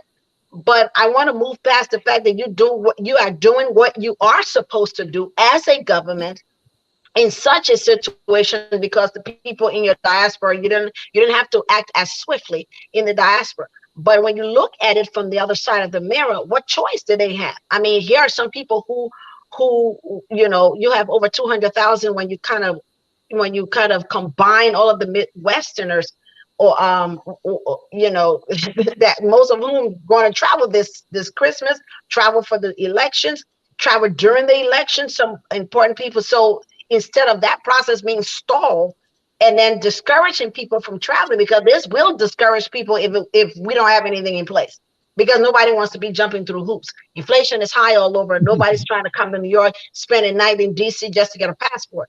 So that was going. So whoever advised the president, like, we need to act, or if he advised himself that we need to act expeditiously, I'm glad they did. But I'm not going to keep applauding because they did. Okay, you say you did. Now let's see what you have in place, with the appreciation that you didn't have to, not this quickly. So that's just my 2 cents. And there is a stake in it. much, George. Welcome. So, Mr. Director, let me ask you here. Now, with what we are hearing, the dispatch of a delegation, this seems to be one could make an educated guess. The president is in the know of what is going on now, correct? Is that something you thinking? Because now when official leaving from the Ministry of Foreign Affairs coming, it means that the president, perhaps he does get a tip off now. Let me add to that question too, Mr. Director, before you talk. Or the delegation coming, are they coming to meet the community or they coming to meet the consulate? The request was for the Liberian government to engage the community. The issue is the proposed, or what is it, the then decision by the government to the consulate was referred to us, and that's why we took it to the government. So our request was for them to have a temporary call, give us the breathing space, and to engage us directly, and that was they did. So they are coming to engage the community directly through the community leadership. Mr. Chairman, I was in and out of the conversation, but I just want to ask you. The government is being employed for doing this, but I want to know from you first thing. Now they're getting all the flowers. What was the thought? Were the community approached before taking that decision, or because the community backlash is not coming in? No, and that thing has to do with so late. I'm afraid I'm not hearing you. Did you answer that one first, or? Oh no! Can you repeat the question? You broke out. Can you repeat your question, please, Joyce? My question has to do with. Yeah. I'll come in. What I was asking is that I hear all this applause not giving the government, but my question to you: did the government take into account how many Liberians in the 12 states in the Midwest before making that decision to change the consulate or to also the job at that time? Did they thought of that? Did they consult with people? Or because the backlash now they're getting is why they're acting upon? So I don't know. I can't speak for the government what the thought process was, but all I can say, the government did not tell us, but I don't think the government need our permission to take a decision. If the government tell us, it will be courtesy, we appreciate and embrace that. But we were made to be understand. We were made to know about this through our honorable council, and then the time frame was too short, so we had to then engage the government for redress, like any group of citizens would do to their government. So we therefore necessary would say, and I think it's the government responsibility as well to cater to its citizenry, and we have the right to do peaceful demonstration as a means for the government to listen to our appeal, petition, and what have you. So we did it in the context that we needed redress because the situation was going to be going to gravely impact our community. But to answer your question directly, no, we didn't have that, and two, we only get to know about this through our honorable council. Yeah, you know, I was listening to the government. We're not hearing you, Pa Josh. And let me. Yeah. Now, you don't think the government is an obligation if taking such a major decision to inform its citizen, or just the council, just to talk to the council? That's it. You think that was the appropriate way or diplomatic way to go about taking into account you got over 300,000 people in that area, and if you want to change anything there, you don't think it would be a matter of courtesy to just inform the citizen or through the council to say, hey, give this information out to the people that this place will be closed or will be moving to this area? You don't think something that going down that line, not talking to you directly, but just informing the council, the consulate, there, hey, we are doing this, we can inform the citizen. But I think the letter was directly to the council to say, hey, this office will be closed as of this date. So again, Were the citizens taken into account? Again, Mr. George, I can't speak for the government. I'm not in the hands of the government. But what I do know, when this decision was communicated to us, when we engaged the government, they were very receptive and they responded favorably to our request. So that's what so far that I think we want to take from there. If we were to pick it back on this, okay, the fact that they didn't tell and they told the honorable council, so that is the right path of the diplomatic porch, the turn of communication from the foreign ministry to the ambassador, from the ambassador to all the consulates and the council. Or the foreign ministry can even communicate directly to any of the fee officer also in the foreign area. But what we're saying is that we can't question the government why they didn't send a direct communication to us. I don't think that's the normal procedure to write us and say we want to close it. I didn't say that. I'm sure not why they didn't send it directly. Yeah. So, but what I'm saying here is that, Mr. Josh, is that as long as the communication was given to us and were brought into the know officially, we acted as a community swiftly, and the government responded swiftly in favor of us, and that what to us that matters for now. I think what is of more important now to rally around the leadership of Minnesota, send us suggestions, proposals, idea as to how to. Yes, in fact, we don't know the minds of the government, and we don't want to make preemptive, this decision here based on past history. Let me ask the question also too. Coming back to Toto. So it's also. No, I just want to ask my final question, then we can move on. I just want to know: is it a consulate? Are the government establishing a consul general or honorary consulate? So what we have in the state of Minnesota is an honorable consulate. Okay. Honorary. We do not have a full-fledged consulate or consul general. Yeah. The consulate is in New York. The embassy is in Washington, D.C. Washington. So yes. So what our understanding, the information we gather, it is the intention of the government to upgrade the honorable consul, honorable consulate to a full-fledged consulate. That is the understanding, that's information we got. However, we are saying the government intends to do that. We embrace that as well. But in the meantime, we just want a continuation of the services that we receive in the Midwest. That's our main goal. Okay. Dr. Toto, go ahead, and then we're going to have our guest to make his final statement before. Yeah, I just want to honor something from our guest. When you were speaking earlier on, you were talking about the biometric machine that are supposed to be delivered to another third party before the whole issue came to a halt. And the community were trying to put their second guest or protest. So I just want to know, just for the listening audience, is the community are going to protest to stop the biometric machine from leaving the council office, or what? Well, the community was stationed a peaceful protest so that it would disrupt peacefully the process. And that was only sending a message to our government that, look, we are not in favor of this. It is a means of expressing ourselves to our government. Well, no biometric machine were taken away from the honorary consulate area, and it remains as it is. Visa will continue to be issued.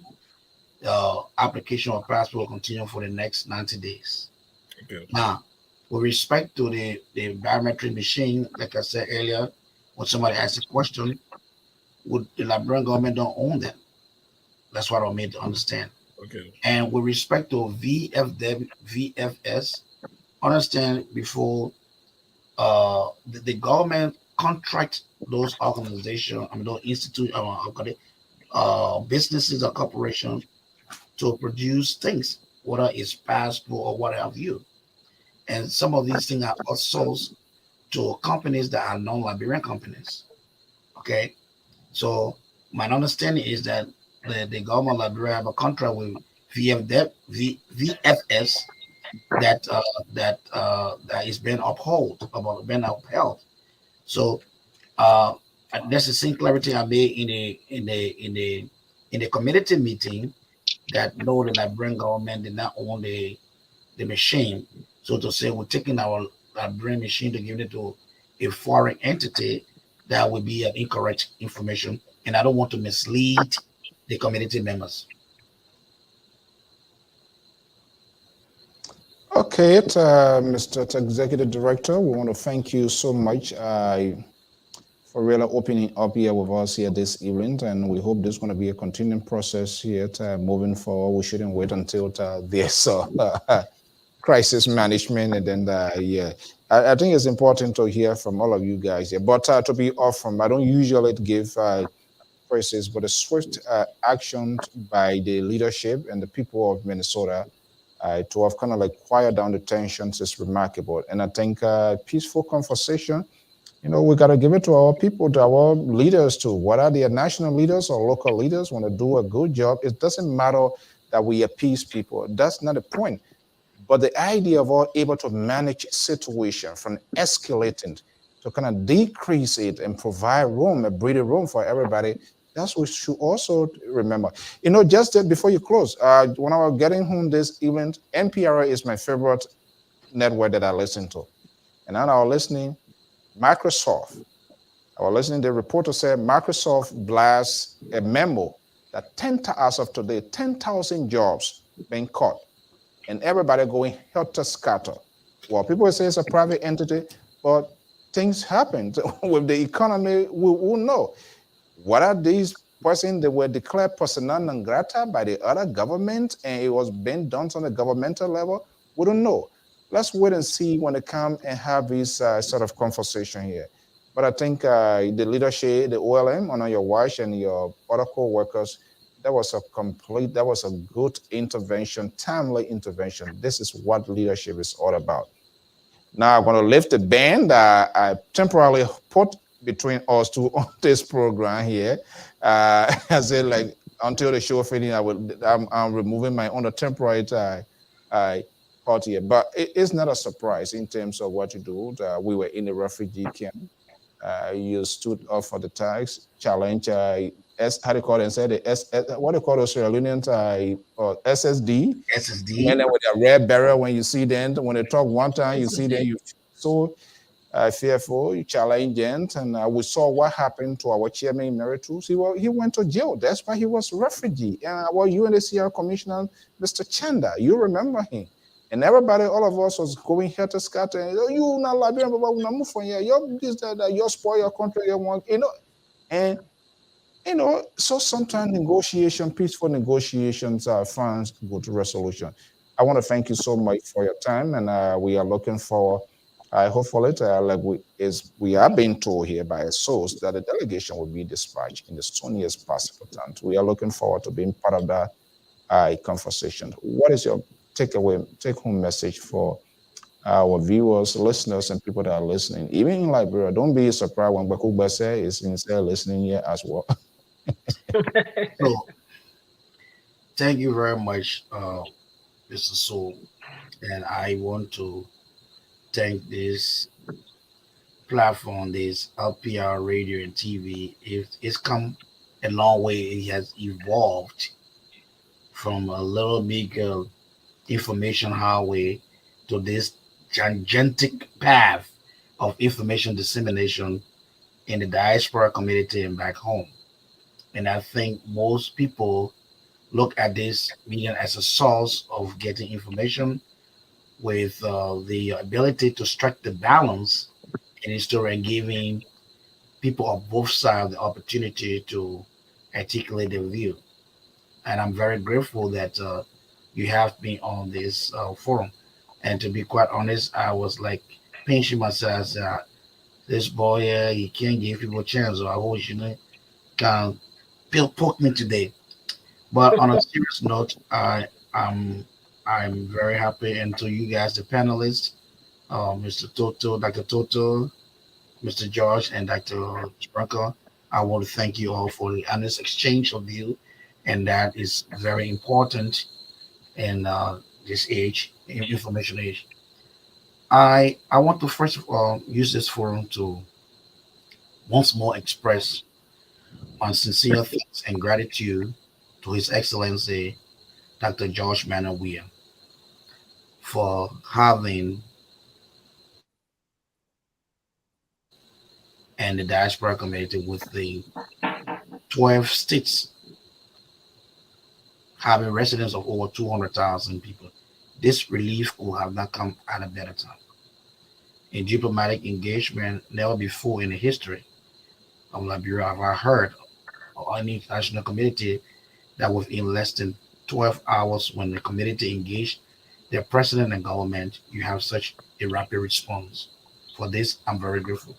I want to thank the honorable ministers that we communicated with, the government of Liberia. We look forward to receiving you. We look forward to having a frank engagement with your community, your constituents, and so that we can have a peaceful resolution to the stigma or the who have been stigma in our community. What our focus is the continuation of those services that we've created for over 30 years. Our community have been seeking a counseling, and we were very happy to have that established in 2017. I was one of those people that sat on the panel to vet those people. And today we have enjoyed the services. So we just is appealing again to the government to continue the services so that our people in the Midwest can be relieved of any potential pain, suffering, and deepening our pocket. Again, to the Liberian community and the 12 states, I want to urge you all to be calm and let's embrace this temporary solution as our government is about to engage us. And I'm very optimistic from an engagement with the foreign minister, deputy foreign minister, and other government officials that there is certainly a light at the end of the tunnel. We can disagree to agree. I don't want anybody to take advantage of the situation uh, to make it muddy than what it is. We will, at the end of the day, all come together as one people. Our diversity is embedded in our commonality as a people. The stronger we can hold together, the better we can achieve a lot. So thank you very much. Let us remain calm and embrace this engagement. Thank you very much. Well, folks, that's the voice of KAMATY DIAHN, is the executive director of the organization's Liberians in Minnesota, OLM. Mr. Executive Director, thank you so much. The band between us is hereby lifted. The friendship continues. The match is over. And we're looking forward to having this conversation. But on a serious note, I think the leadership on your watch did an extraordinary job. Great intervention, very spontaneous, soften the ball, stabilize the tension. And here we are giving a breathing room for the 3 months, 90 days I win. That puts you in a position to if anything is to happen and people will say, okay, and that's what we want our leaders, our community leaders to do, that they should intervene when there's a crisis. They should have, they should exercise tolerance. They should be stable even. And I know when I tell you that, I say, okay, well, I'm going to meet you. You didn't tremor, you didn't get confused, and that's how it was handled. Thank you so much. We wish you best of luck. We will. It would not be a justice that I get all the praises and everything, but there were 7 persons in a room that made the sacrifice to be with. Even though I'm the executive director, we have Reverend Dr. Francis Tapler, the senior pastor for the Ebenezer Church in Minnesota. I have one of the BKS Elephant. He was in our room. We have Pastor Stephen Cole. He run his bigger church. He was in our room. We have Pastor Alexander Collins. He was in that room. We have Imam Mohammed Dukle, who is the Imam for the West African community. He was in that room. We have our vice chairman of the board, Mr. Atabia. He was in that room. We have one Mr. Samson William. He was in that room. And the only female was Cole Guano, the daughter of the late Dr. Say Guano. She's a lawyer. She was in that room, the only female along with me. So we were 8 people in that room. We were determined by the mandate of the community that we cannot leave that room until we produce a communication to the president, and that task was given to me. So when everybody left, I had to remain there until 5:30 in the morning to make sure that was done before I left that room. And so I want to take this time to thank them for their services to the community. Your hard work has yielded some result. Let's continue. Thank you very much. Thank you so much, man. It was more than Mish McConnell speaker. Speaker Shay Elijah. Thank you so much. Okay, guys, in the last few minutes, we get to go. This is a very important issue because we saw how hairs was rolling, what was happening, how this decision came. I think our focus now to see when the delegation shows out, as we've been hinted by the Minister of Foreign Affairs, someone telling us that the delegation is expected in the sunniest time possible that we anticipate. So everything seems to be moving to Dr. Toto VV here. So you being a community leader, led the Union Librarian Association, ULA, another rock and roll organization in terms of the engagement with different forms of government. What position do you think he finds himself now in terms of the engagement? And with your expertise as being a former community leader, what should be his focus at this point? I think first of all, let me commend the community, for taking a good step, engage the president, because many times we are seeing, as president for the End Brother organization, ULA, the president in this country back to back, he has had town hall meetings, and he has been more like a political town hall meeting. Yet I engaged in ULA, to spearhead the town hall meeting. That when Mother Eddie Johnson said he was president, when Mother Eddie Johnson said he was president, when he engaged her, when she come to America, she'd be like being a diaspora. Irrespective of Unity Party or town hall meeting was non-political.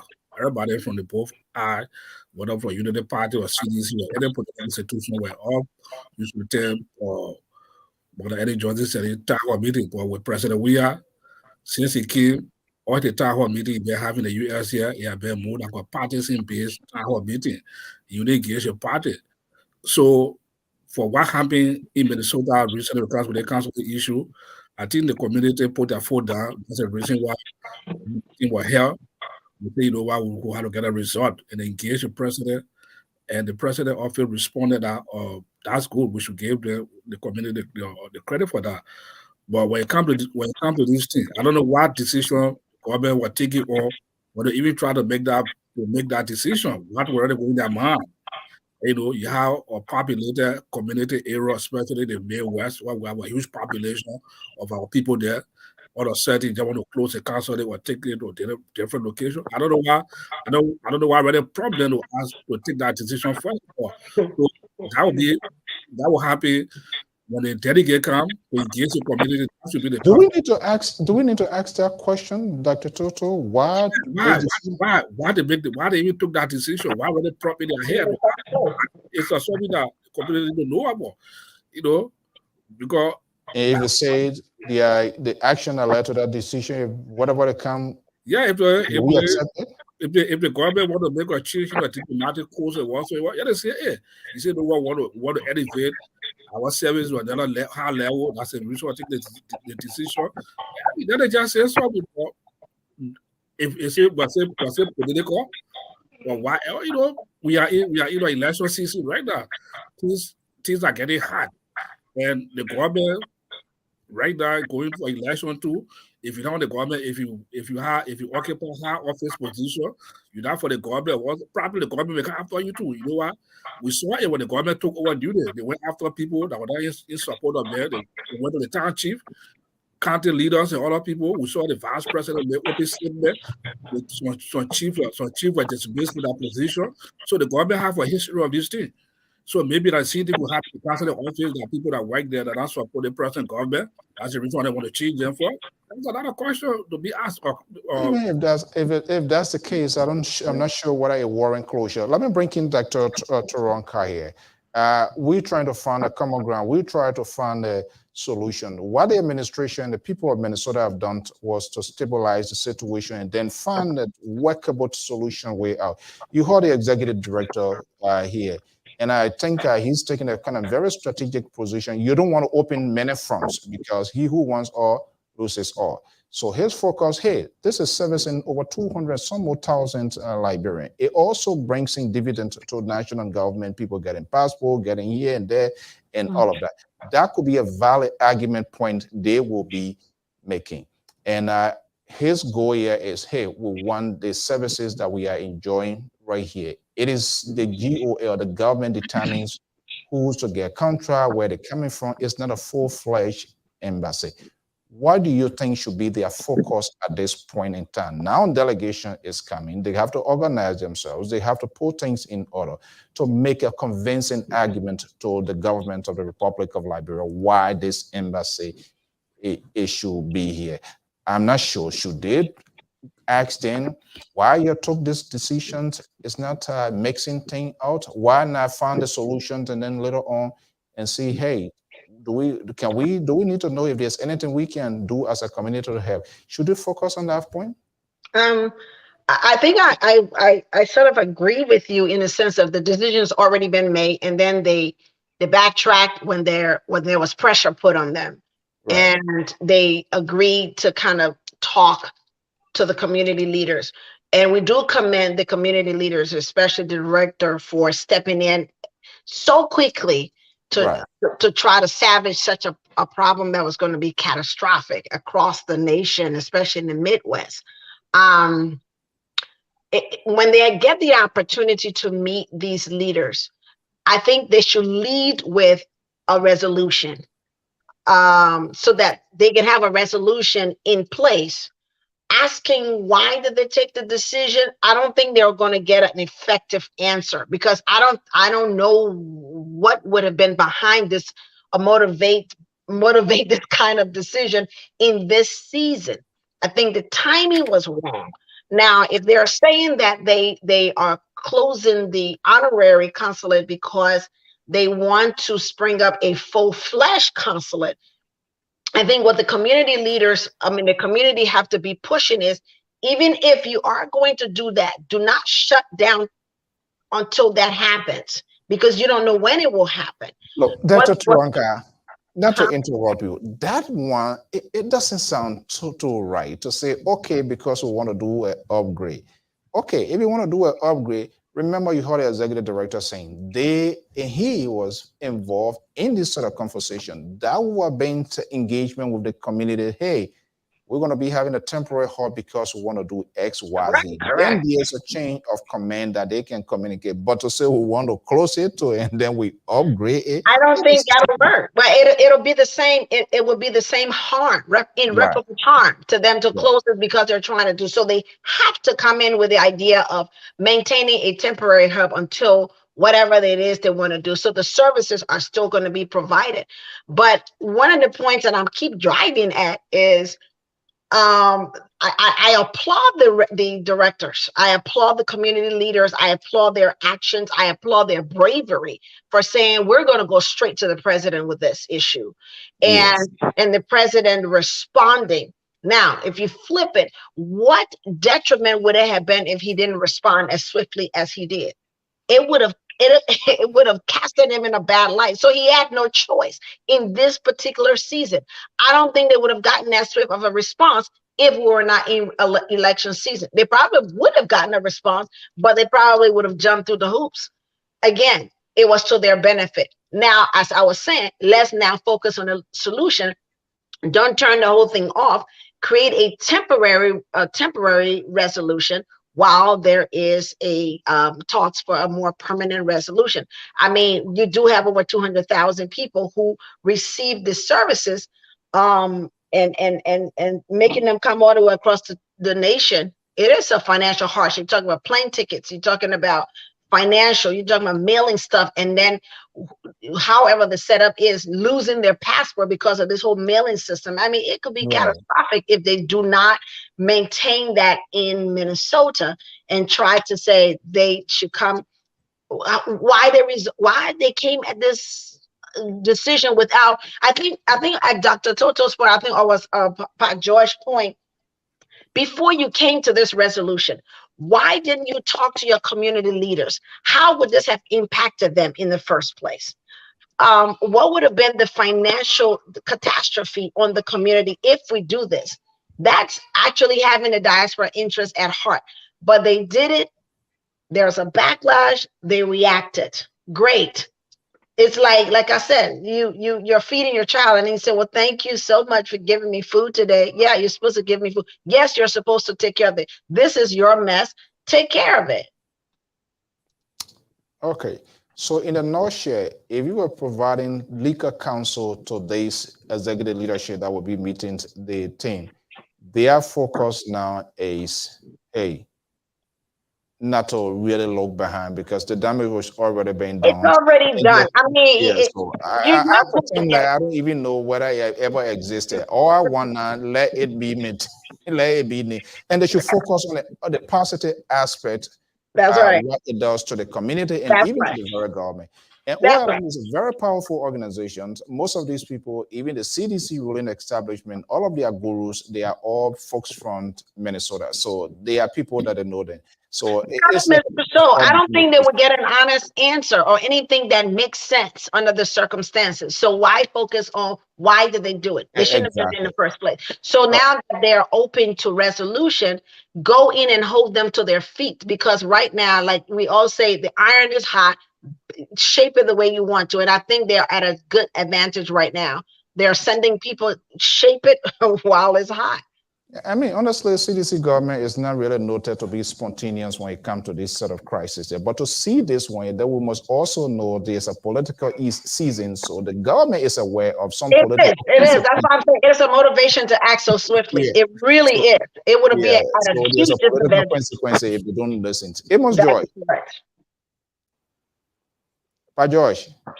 I got look. So yeah. When I hear you, Mr. Josh. Yeah. But Joe, where are you today? There are two issues. All of the ANC people, they need different devices. If that generator that can you hear me? Hey, we're hearing you now. Listen,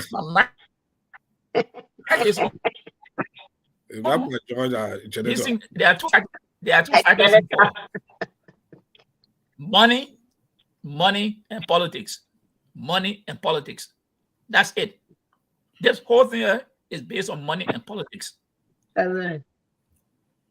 The foreign minister of what the government like Liberia, they have gotten money from whatever group that they want to shape that institution overthrow. They're feeling that this guy who was there were not dancing to the song. And now it's time for him to go. Period. And he's not partisan of the CDC. I can tell you that. So those are the factors involved in this whole thing here. I don't, Mr. Joyce. Yeah. I don't think it's. I don't think it's a fair. That's your view, but I don't think he's not. Of course, he's not a partisan. He's been there from having time. Yeah. So even if it is happening now, so let's say, suppose you are a sitting government. If you have a person in your as a ministerial occupy a ministerial position and is not promoting your agenda, do you think you want to still have that person in position? Mr. So that's hypothetical. They have not told you anything, and they don't owe us any explanation. But if this man had not been performed for the past 6 years and he kept me there all this time, it doesn't matter. We've been calling for reshuffle. So if he's been there and he's not doing anything less, that's a decision. Mr. So don't even go there. That's not a reshuffle you're calling for. Someone who's sitting in America, in Minnesota, that collecting money and giving it to you, because they don't give you what You don't know want. the details. That's what I don't want you to be so conclusive of what you're saying here. We don't know. I don't know. You don't know. We saw the decision. That's We my are all opinion. in apprehension as to why the decision was taken. Mr. So that's my opinion. You have the right to express your view. That's it. I'm saying the decision is based on two factors: money and politics. This man has been there for we need to get it clear here. I think we are missing the mic. We are missing the mic here. No, hold on. You hold on. I am conducting here. Hold on here. That's not something to in charge. We on these platforms, in as much we're going to provide our opinions and views. If we get I'm not sure what are your opinion is political, because you have a political side as well. So there is no way that you can say anything that favors this government. Dr. Toto, Dr. Toronto, I'm just saying it because when you have an independent person who does not have a side, then more or less your statement becomes independent. But when you say I'm supporting this political party and is talking about the other opponent, then of course your opinion will not be authentic. They don't have to be authentic, or who want to listen about the fire is I have the right to express my view. That's the freedom. That's the beauty of freedom. You can't say because my opinion is not authentic to you, so I cannot express it. No way. It doesn't have to be authentic to you. But I must be given the chance to express my view. Somebody, let me see. Let me put mommy message. Oh yeah. Please, no, they're not here. Wait. Because somebody want you here tonight. Say, Papa, Joy, please relax tonight. Fighting. And I told mommy that it's not guaranteed Papa Joy will fight. So yeah, the ceasefire is broken. That's the total touch on this thing a bit. Yeah, that's the total touch on this thing a bit. Yeah. Let me make something there. The government has the right to remove any official that they appoint. It is the government prerogative. But it doesn't mean that legal procedure is always right. Just I always say it's not always right, even though they carry the day, but somebody is not right. So see here, you got over 250,000 people residing in a community, in different communities in the area. If they wanted to take a decision, just inform the Council General, the Honorable Council General, at so time, inform the community that this service will be transferred to this community, and you will be no more in the position. That's okay. But there was no formal communication to the community. The Honorable Council just did it because to help him to fight that battle. He would have closed up there and just moved on. Nobody would have asked him to say, look, the government movement, that's it. Lock that door and go. Nobody would have hold him. But he did it in order because with the community and seeing the interest and to inform them, and the community acted in the right way to do that. Right. Before we let go, me tell you, so what I'm saying is here, look, Honorable Council General is always about money. Money, that's the first thing, money. Second, Honorable Council General, they are appointed by factors. One, sometimes person who have close ties to the community, they may not come from that country, but they have close ties with the community. Those are some of the factors that take in. And like this job, if the foreign minister come, someone can go there and say, look, I want the honorable council to this country here, even though you don't have much citizens there. But what they want is the diplomatic immunity. The diplomatic immunity that they enjoy being a diplomat. That's why they go after these things. So when I say money is involved, and that's the reality. No diplomat will come and tell you, say, this is not true. People go and pay money for government official to appoint them as honorable council general to other countries. These are the factors involved. So what I'm wanting to see, this young man will go, and I want to see this honorable council general that they will appoint to run that office. Let us see. He can be a Ghanaian. Once the foreign minister is the foreign minister friend, that's it. He gave them some good money to appoint him. You got to just get a document there. That's it. Okay. Let's do a round table before we leaders taking the steps They did the right thing, and that was sometimes when you get people leadership in your community is good. And Minnesota leadership did a good thing to stand up for the people. But the whole thing here, it boiled down to money and politics. Yeah, I think the intervention by the leadership, and I love the question. You say, look, we have 48 hours. We understand we have other community leaders within it. What time some people doing double, triple, you call them and say, it's on and it's snowing, it's sleeping. They can't even return call. They're waiting for crisis for people. Oh, they may not call me and say. So I think that was a quick and fast. Can you imagine? There was about to everything. So that's good. But let's give them counsel here now to counsel in terms of advice quickly at 1 minute each. What do you want the community to do now in terms of the pendant meeting, dialogue, conversation with the government? What should they put there? Say, Pa George, yeah, what I'm saying, you want to offer advice here. Let's see, because what I would tell the community to do is that to just impress on the government that the Council General or the Council, they should remain open and to continue to provide services to them. And they should not move it far. If they want to move it, then they look at the location, the population, because they say Brooklyn Park is the most densely populated community. So you can keep the council, the office there, and whoever take over, render the same services to the people. Because it is a government prerogative to appoint whoever they want to appoint. The only thing I want that the services should continue to be provided to Liberians in our community. That's all they can push for. But they cannot determine whom the contract should go to. That is prerogative. Because now everything in Liberia, George open we are. So all the Achampon, the Freeport, all the contracts going to them from Ghana. Over six, seven companies in Liberia, they are all Ghanaian. So George open we are, so all the Freeport, the Achampon, the Kwesi, all the contracts are going to them. So they just got what they have. Mommy, your ceasefire is broken anyhow. Okay, he named all the people joy. Please rely to know no fighting is still not echo mocking in no way. The United Nations can't even go far with the peace. Yeah, George gave me the gut.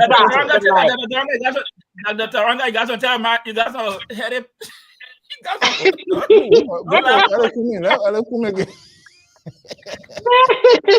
He gave them some gunshots tonight. It was good. Dr. Toto, what's the final message, especially to the leadership in preparation for this meeting? I mean, the leadership is out there on a very good path.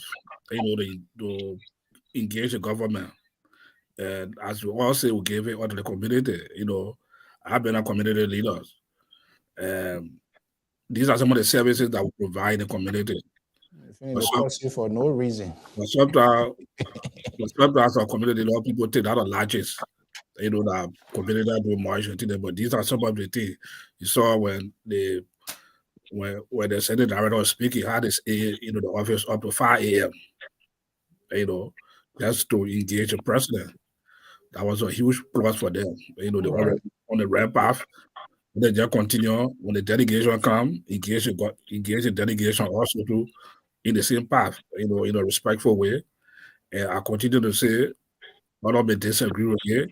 I want to know why were the problem government for to make that decision? Looking at the population in the area. You don't want to eat the meat, you want to go in the ear, in the door ear? You want to know the bullet that kill the meat? Well, somebody would do our research, would do our background research, and they will find out why were the problem the government made that decision first, But the community is in the wrap up, and they continue with that, to have a constructive engagement with the government. All right, thank you so much. Dr. Toronka, is there any sort of legal implication in this kind of thing? Do they need to do a legal battle? Should they prepare for that, for eventuality? I don't think they should, but Dr. George, George already told us what prompted their money and politics.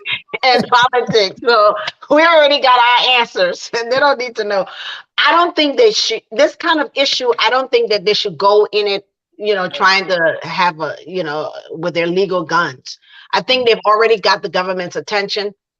They've already got a possible resolution. They should remain professional as they have been in their swiftness. When they come, I think they should really, once they open the Pandora box to try to hold someone to their feet as to the credibility of what happened, I think that would derail the possible swift resolution, because it's going to be arguing and blaming and all that stuff, and they will lose focus on a possible resolution. So they should not go to that table trying to figure out why y'all did this, although it was a critical question to answer because you don't want it to be repeated again.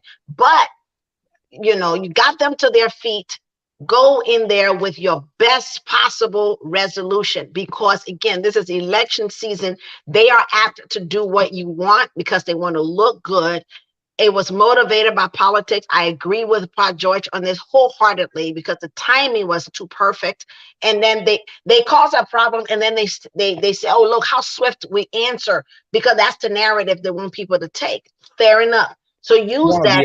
They want to be a good listener now. Of course, use that to their feet, hold them to their feet. Usually in negotiations, this is what I do. I tell you what you're supposed to be doing.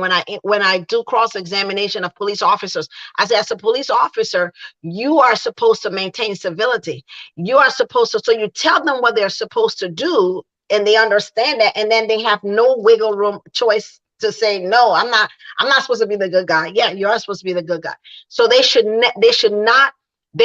thing they should not do, though, they shouldn't take their word that, we're going to probably close this temporarily to open something and then give them this grand stuff that they're supposed to do. No, we don't want these services to be closed at all. Find a temporary solution. Do not give them the room to offer you something permanent without a temporary fix. Let me cross-examine you. If you were in the positions of the executive director or OLM now, and this is where leadership comes in, and from all indication, knowing who he is, I'll follow him for a little while now, his community engagement from the past refugee camp to be in such a civilized society, and with the dialogue, the conversation here tonight, very stable, very composed, look in the eyes of the camera, looks authentic in his argument here. What else should be his focus point, I say? Because at the end of the day, when it goes good, it's everybody. But when the train derail, the leaders screw up. That's how we judge our leaders. What should be his focus as a leader? He will be leading this negotiation. Yeah, continue to represent the interests of the community. That is the forefront. You're not there as a self-interest, and he doesn't strike me as the type who is self-interest. So if he continues to represent what the community wants, he listens to them, and he's going to take what they want to the table.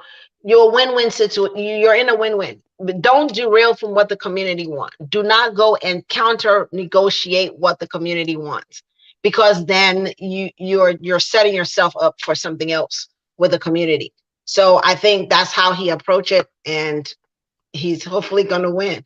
But like I said, he got the win on his back. This is election season. They're not going to do anything crazy. When like a child whole 1 year you screwed up. So 1 year you want to do something good, so they will praise you at the end of that year. That's what it is. So that's you better squeeze them all you can. 2023. Okay, guys, I want to thank you so much for your time, Dr. Toto, Dr. Turonkat, Amos Joy from the far left of Atlanta, Georgia. Man, this guy, you and Amos Joy, you can't keep anything for it. So, Mommy, I'm sorry, your ceasefire didn't. But George, you are the man. You really dropped the mic tonight. I found. All right, guys, have a pleasant evening. All right. Okay, so there you have it. I'm Alfonso Zain Salt right here in an impressive and exclusive, very composed look in the eyes of the cameras. It seems to be, and he is in control. That, of course, we know that's going to happen. The executive director of the Organizations of Liberian Base in Minnesota, KAMATY DIAHN, here making an appearance ahead, temporary halt on the consulate office in Minnesota. Is it enough? Executive director is not by now. He's going to do everything possible to have this conversation with the authority and to allow that embassy or that consulate to remain stable. Until then, by God's willing, we keep following what is happening in Minnesota, the other part. I am Alfonso Zain, so have a pleasant evening. And to all our many viewers, listeners, your comments, your tweet, Mamint, Tapet, unfortunately, Amos Joy didn't listen to you, so the ceasefire was broken. But I know you saw it coming, Eleanor Barclay and all of the great people. Terry Vanny Collins, thank you so much. William Davis and all of you great people, MS Trill, and all of our good friends and followers, Eugene Hammond, Tricon Smith, Abraham Bengut, Jimmy Summons, Joseph Andrews Beto, and all of you great folks, Jack Zapu, all of you guys, everybody, John Mawulo, thank you so much. Mamin Esther Tapemo, thank you for your comments, your tweet, your input here this evening. Not a surprise. The commitment to this network is extraordinary. We want to thank all of you. Our own contributor, Wharton Carter, is not here this evening, but I also following live. Conan BL. And the list goes on. We want to thank you so much. Mr. Samuel Che, based in the Bay State of Massachusetts, and the other folks that is watching from Duporo, Liberians, Eagle, everywhere listening. We want to thank you so much. That's how we're going to draw the curtain here this evening. Until then, by God's willing, if this is the first time, follow Liberia Public Radio, subscribe, find the notification bell, hit it, so that you're going to get our live podcast. Until then, I'm Alfonso Zain Salt of the Liberia Public Radio. Have a pleasant evening.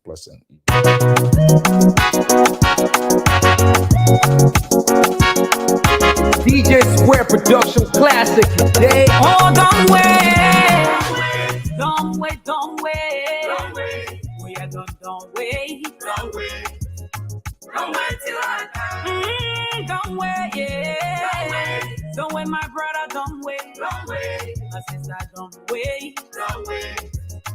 Don't wait till I'm in the hospital. Don't wait. Don't wait. I'm dying. Don't wait. Don't wait. I need your help. Don't wait. Don't wait.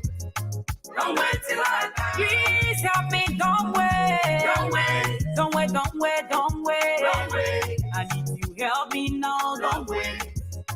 Don't wait till I die. Don't wait till I die before you help me. If you want to help me right now. Don't wait, go sister. Don't wait. What? Don't wait.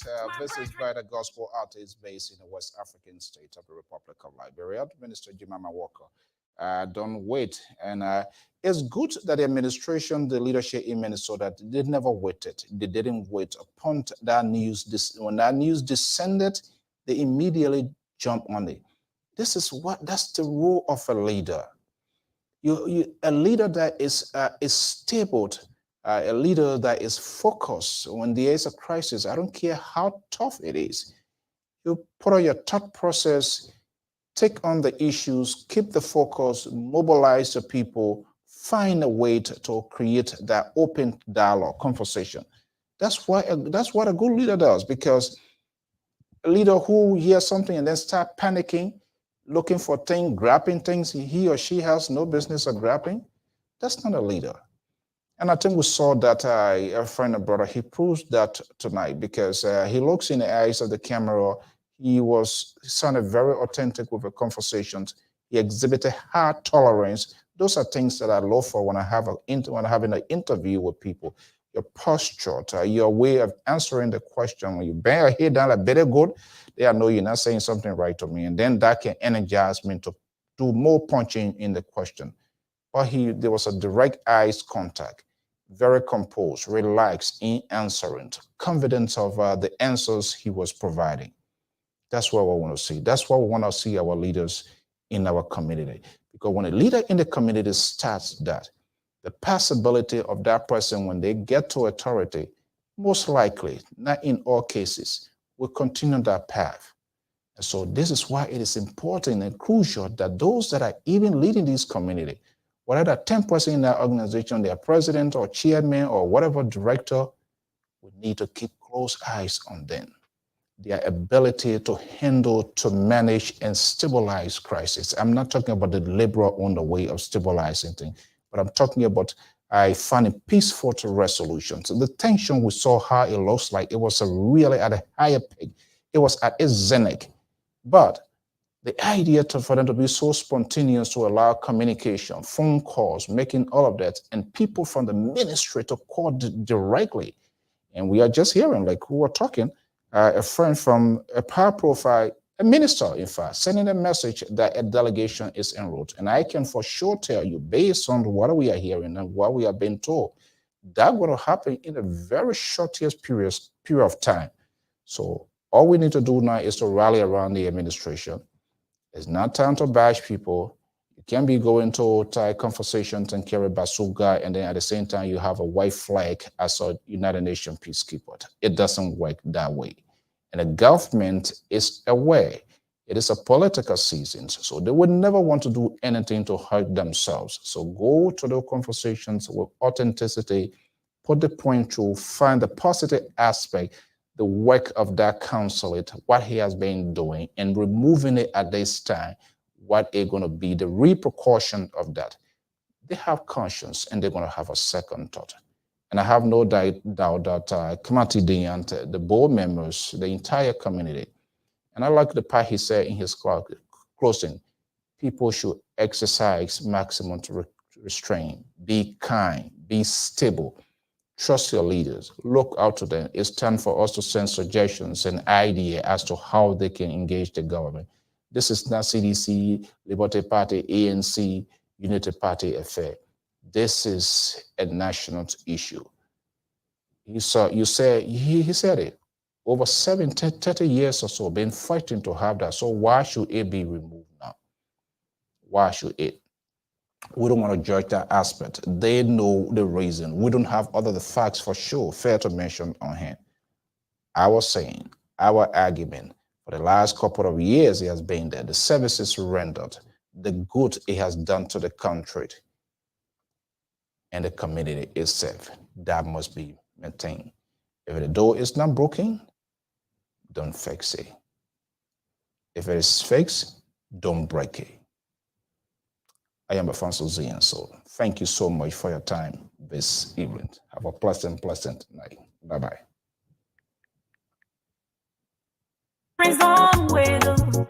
Don't wait till I die before you help me.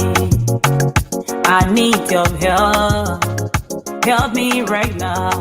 I'm in the hospital, lying on my sick bed. I just need you to help me one more life, and Jehovah will bless you. Don't wait till I die to rain cast and get my body to the grave. I said don't wait when I die before you praise me. Don't wait when I die to cry for me, man. Oh, don't wait when I die to post my photo.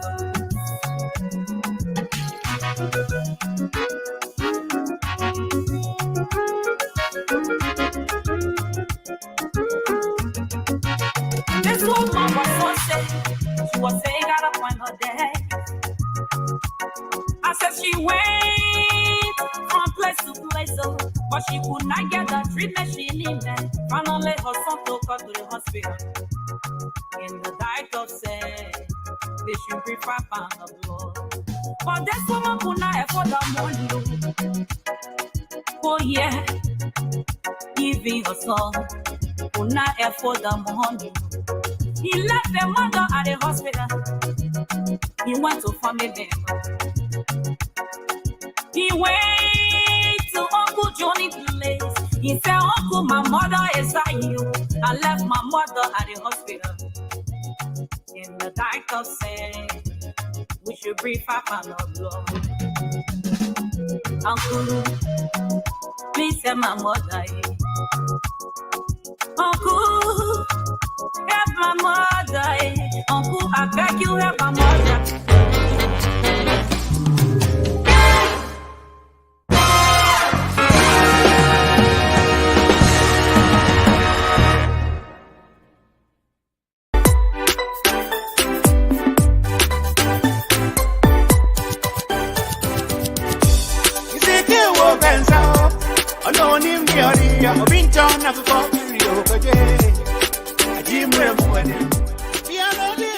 Welcome to Fiber Queen of Woodland. Everyone that's looking for nice African for wedding, whatever fiber you need, you can just come over here. You have all this nice stuff. If you need ashebi, you guys can come over here for baby shower, for wedding. You guys are welcome. She have really nice stuff. You can see all over there, all those men over here. You don't have to go to the theater and then Nicole will be telling you all kind of stories. You can just come here.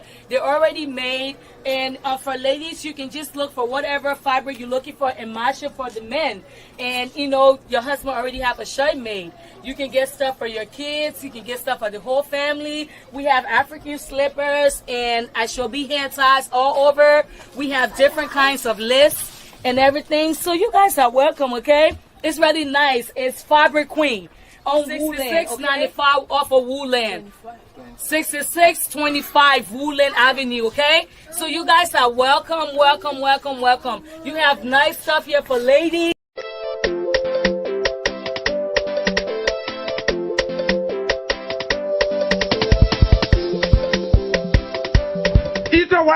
What happened, Suma? That's so money. What happened? Put it there. You didn't know. You better put it there. I know. You didn't know.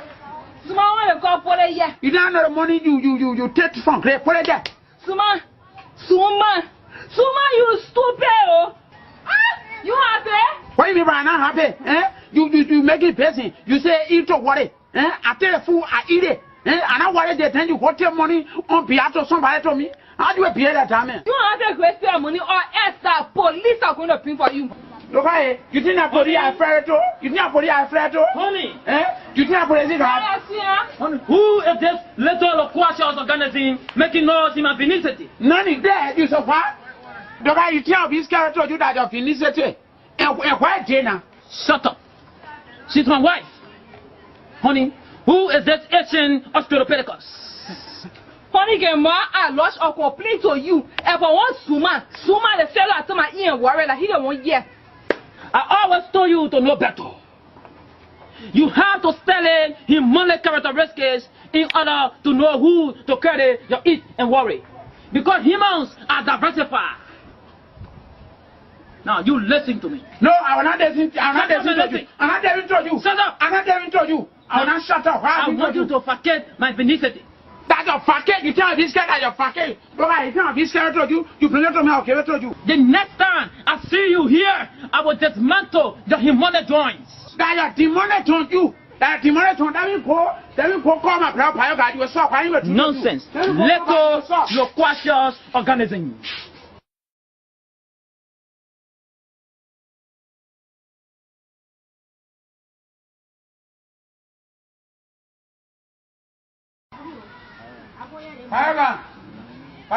Oh, this is the male offspring of my parent. What is the problem that you have brought for me again today? Ain't no that one there. The one working said eat or what it. She said, oh, Margaret, eat or what you can eat and you what it before you pay. She go take money from Chris. That's why I go take the money for the money penny. I go see one day I saw him. Does he know what he say about you?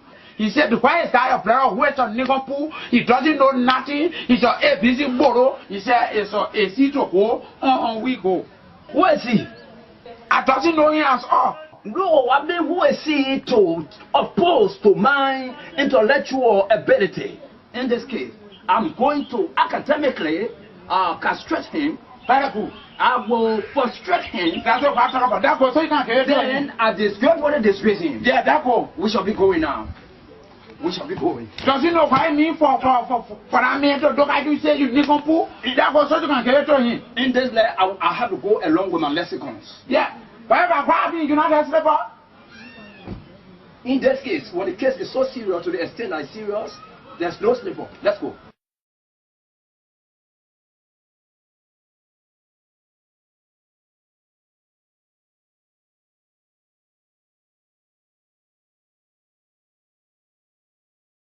Well, that go, you know what I mean for somebody that I say you are Nikompu? Either way. What Can't tell my money. Money can't see something here. There's Homo erectus is here again. I got money, you there? Give it to him. I heard that you articulated some negative words against me, so I'm here for response. That was some level of fabrication. You should have asked my biological nomenclature before propounding and elucidating at me. In this case, your nomenclature does not have anything to do with the essentiality of the matter. Very good, I give it to him. For I always told people, the actual comes from the actuality. Okay. The actuality, it can give you the reality. Okay. The reality has to do with the possibility and your capability. Okay. That is a capability that you are lack of. That is why you are a parasitic Homo sapien who is dwelling on this female Homo sapien because she is financially upward because of it and worry. Very cool, I give it to him. Now, my young man, listen to me. If only I have not taught on one thing, I was going to castrate and discommunicate you for the entire educational sector of this community. If I were asked to describe you biologically, if I were asked to describe you biologically,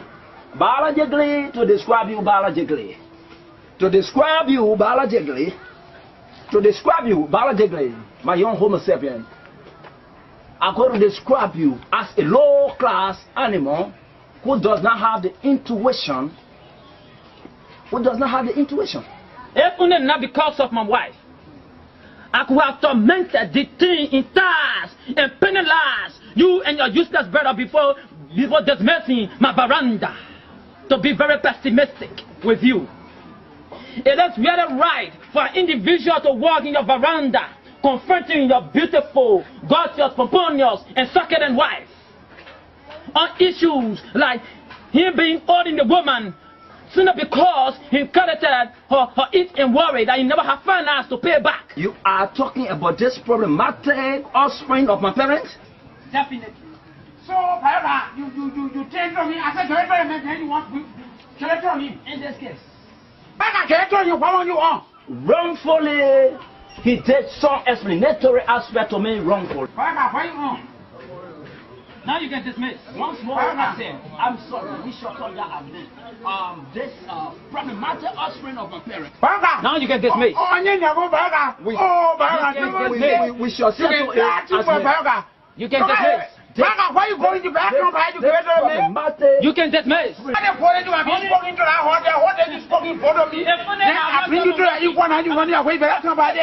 could have castrated entire the thing, disgrace, those fools.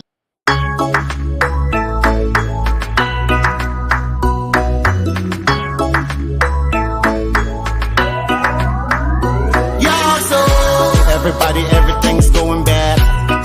The situation getting worse. Everybody in the country getting mad. Dishonesty, poverty on the rise. The leaders them making into promises with no damn strategies. Yeah, this is better days, money in the pockets. Oh, as a holidays only for the bosses. Yeah, there's a better days, money in your pockets. Holidays only for the bosses. Oh yo, hey, what about the children? What about the people? What about your families? What are gonna eat though? Yeah, so Sophie and we waiting